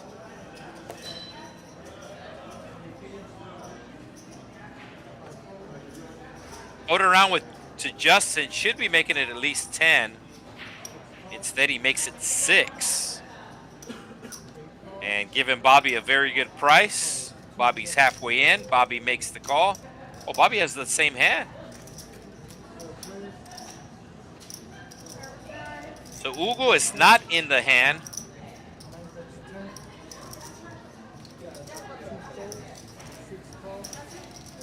And both ace 6s hit a 6. Bobby does have the 6 of clubs, where he does have a 2%. And there goes that 2%. Now it's exactly 50-50. So if this goes to showdown, these players will chop. And let's see if it goes to showdown. It's not going to go to showdown. Justin going to bluff it here. Turns his hand into a bluff.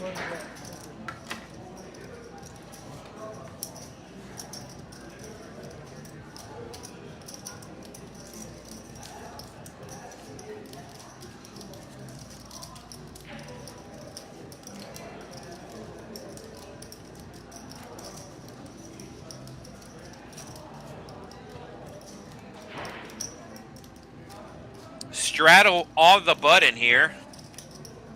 Just a regular straddle. This is not a Mississippi straddle or ultimate last action straddle. Action will start to the left of the button in the blinds. I do realize some places a button straddle will jump the blinds, but not here at the Texas Card House Rio Grande Valley. As a matter of fact, some of the card rooms in Vegas, I'm pretty sure the Win Poker Room, which is located next door in the Encore, I'm pretty sure they don't allow button straddles anymore, just because it's a pretty big advantage for the player.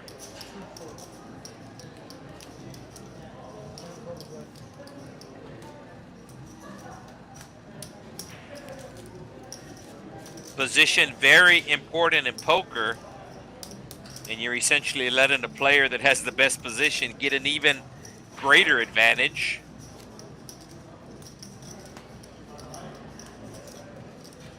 In the player's defense, if that advantage is available, why not take it?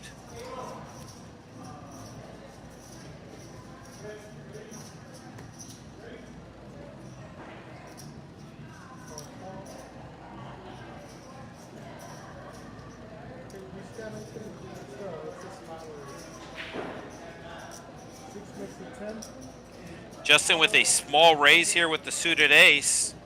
Oh, Bobby not at his seat. Bobby would have had the jacks. And Bobby picking a pretty good time to take a break as Ugle had kings. So let's see what would have happened as Bobby makes his way back to his seat, not knowing that perhaps he just avoided disaster. Ooh, the ace on the flop. I don't think Ugle's folding kings here. As a matter of fact, he is betting. Normally, if you have kings, you don't want to see one ace. But when you see two aces, in a weird way, that's better, because now the chances of your opponent having an ace are very, very small. But we could see his opponent does indeed have that ace. Let's see if Ugle slows down now that he got called. Ugle's not slowing down. Ugle is assembling a big bet here. Justin is not folding trips. I'm sure he doesn't like his kicker, but we still have one more card to go. Ugle left with one out. Let's see a jack. Bobby had jacks. Let's see the jack. Instead, it is a queen. I think Ugle finally has to slow down here.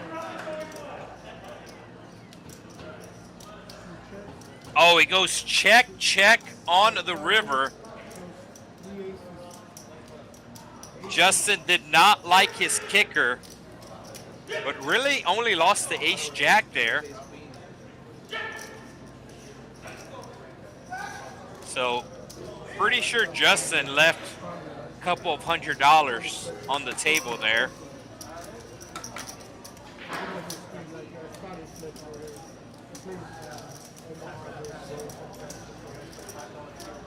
There's the VPIP. We know that Ugle has been pretty much leading the way the entire time, and it's not even close. Ugle in at 67%. The next closest competitor has seen the least amount of hands at only 21. Bobby in at 38%.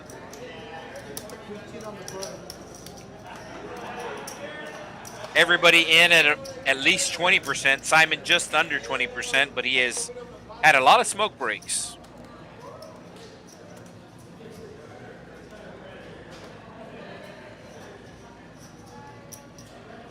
So Bobby running good, as it looked like he walked to the bar to get a drink.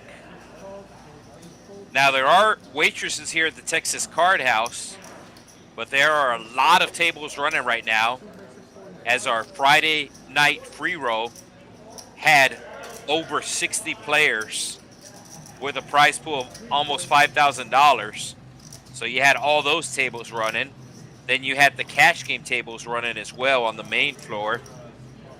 So the wait staff was spread a little bit thin, and Bobby went to get his own drink and did not play the jacks because he was not in his seat, but he probably would have lost the big pot if he did.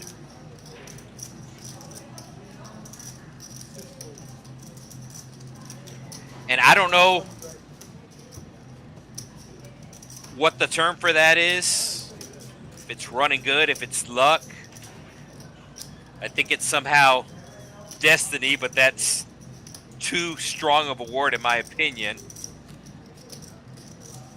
But by Bobby taking that break, he avoids running into kings and manages to keep most of his stack. I got nothing the whole section. Nothing to talk about, right? All right, so we do have 15 minutes to go on the stream. We are at the 15-minute mark to go. Biscow splashed around the very first pot and really hasn't splashed around since. Oh, here we go. Ace-Jack versus King-Queen. Biscow going to make the call. That is Spanish for fish. Ugle 3-betting at Spanish for juice. And Ugle going to hit top pair. Nothing but hearts on the board. I don't think Ugle is going to make any more. So Pascal picks up some chop outs.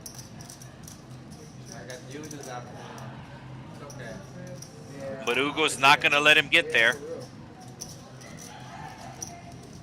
Oh, wow. Is Pascal going to bluff here? Is he going to try to set up a bluff? Let's see. $214 in the pot. The area code for Dallas. And that is where Pascal is. No, he checks. I'm real surprised that he did not bluff once he called the turn. Thought he was trying to set up a bluff by calling the turn. And he might just not believe Ugle here. What you have, like, he's gonna tell you. Pascal asking Ugle if he has a heart. Trying to get some table talk. Trying to get some information here. If you call, you get to see it. Oh, that's how it works.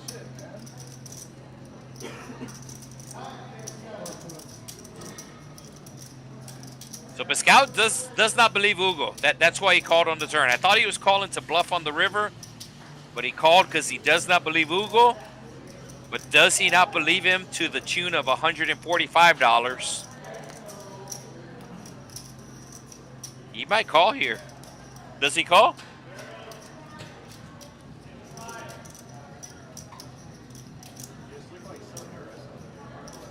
He has chips on his table. He is talking to his opponent, trying to get some sort of read from him. but he's finally going to let it go.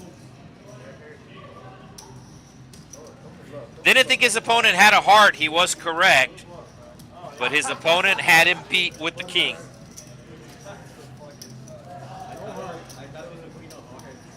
You're like, oh fuck.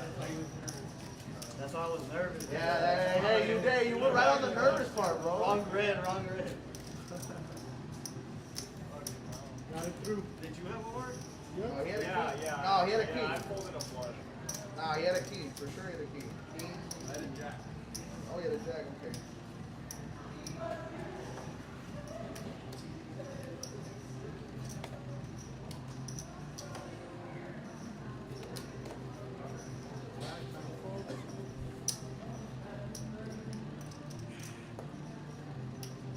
So Bobby back in his seat, and Ugle back with the king queen.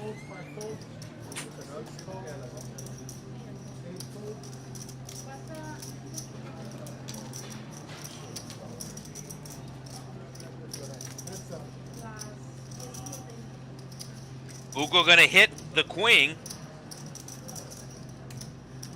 Should go check, bet, fold. Goes check, check actually. And let's see if Justin thinks about representing the ace. He does not. Ugle checks again.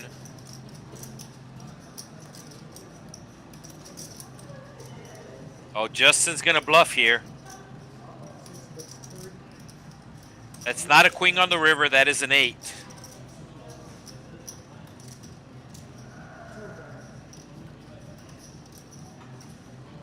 And Ugle does make the call.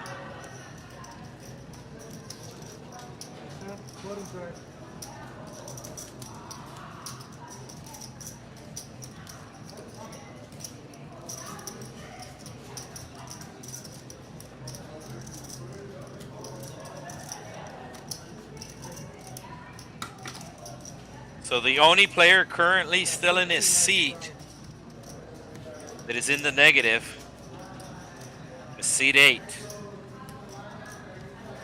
Everybody else with at least a $49 profit.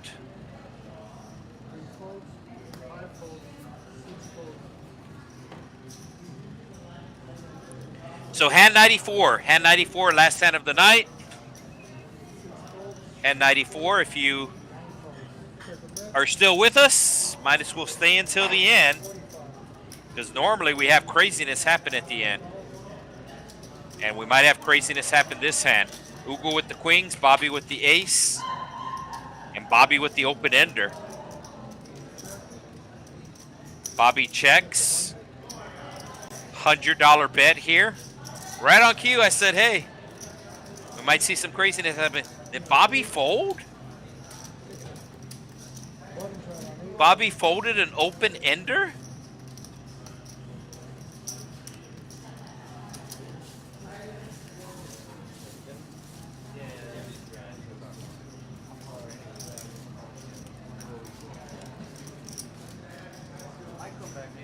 So 4 hands to go for tonight. $6 button straddle coming from Pascal. Action does start to the left of the straddle.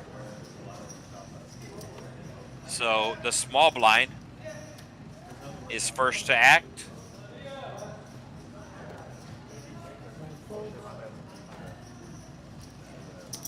Ugle catching cards here at the end. And he's going to get no action.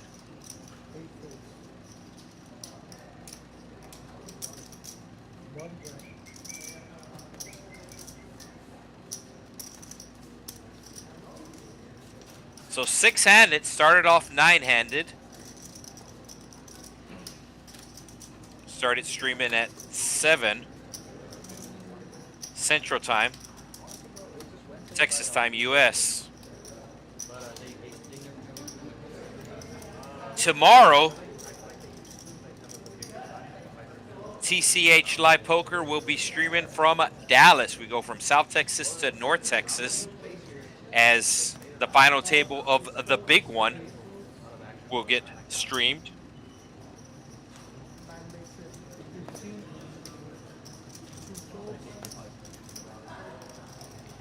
And I'm not sure if there's any streams on Sunday or Monday. I don't know if there's any big tournament series going on in any of the locations, but Sunday and Monday are reserved for final table streams. And then the cash game will pick back up on Tuesday from Dallas.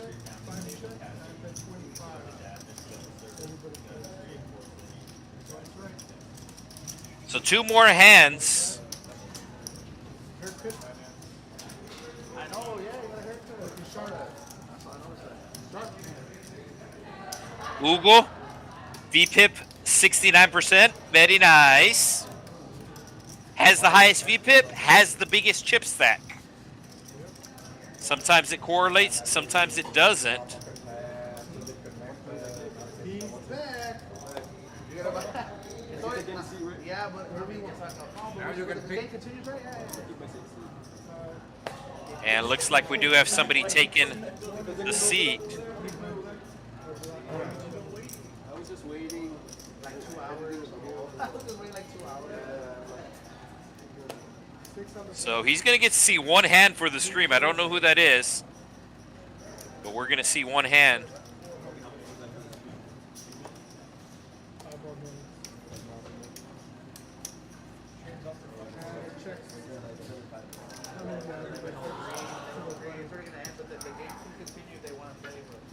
I'm hungry, bro. I want to go eat something. I'm gonna go eat something at 11. Nah, but do not go to the fucking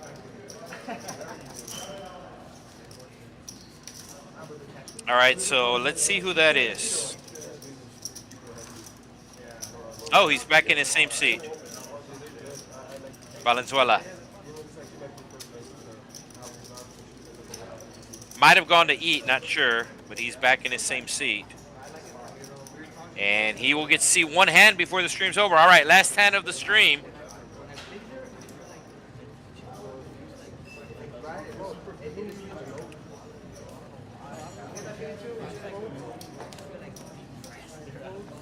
Will we see an all-in?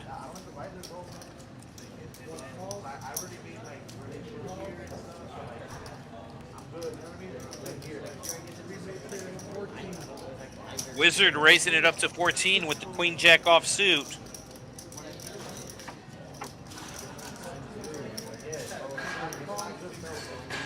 And everybody with a queen.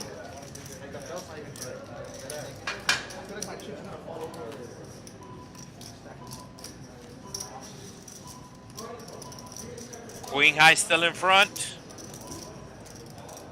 Queen jack, that is.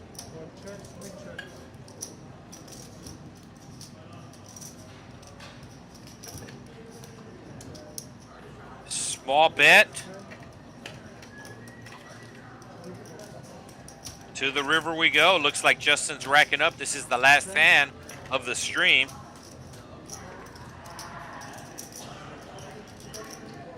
Queen jack's going to wind up the winner here.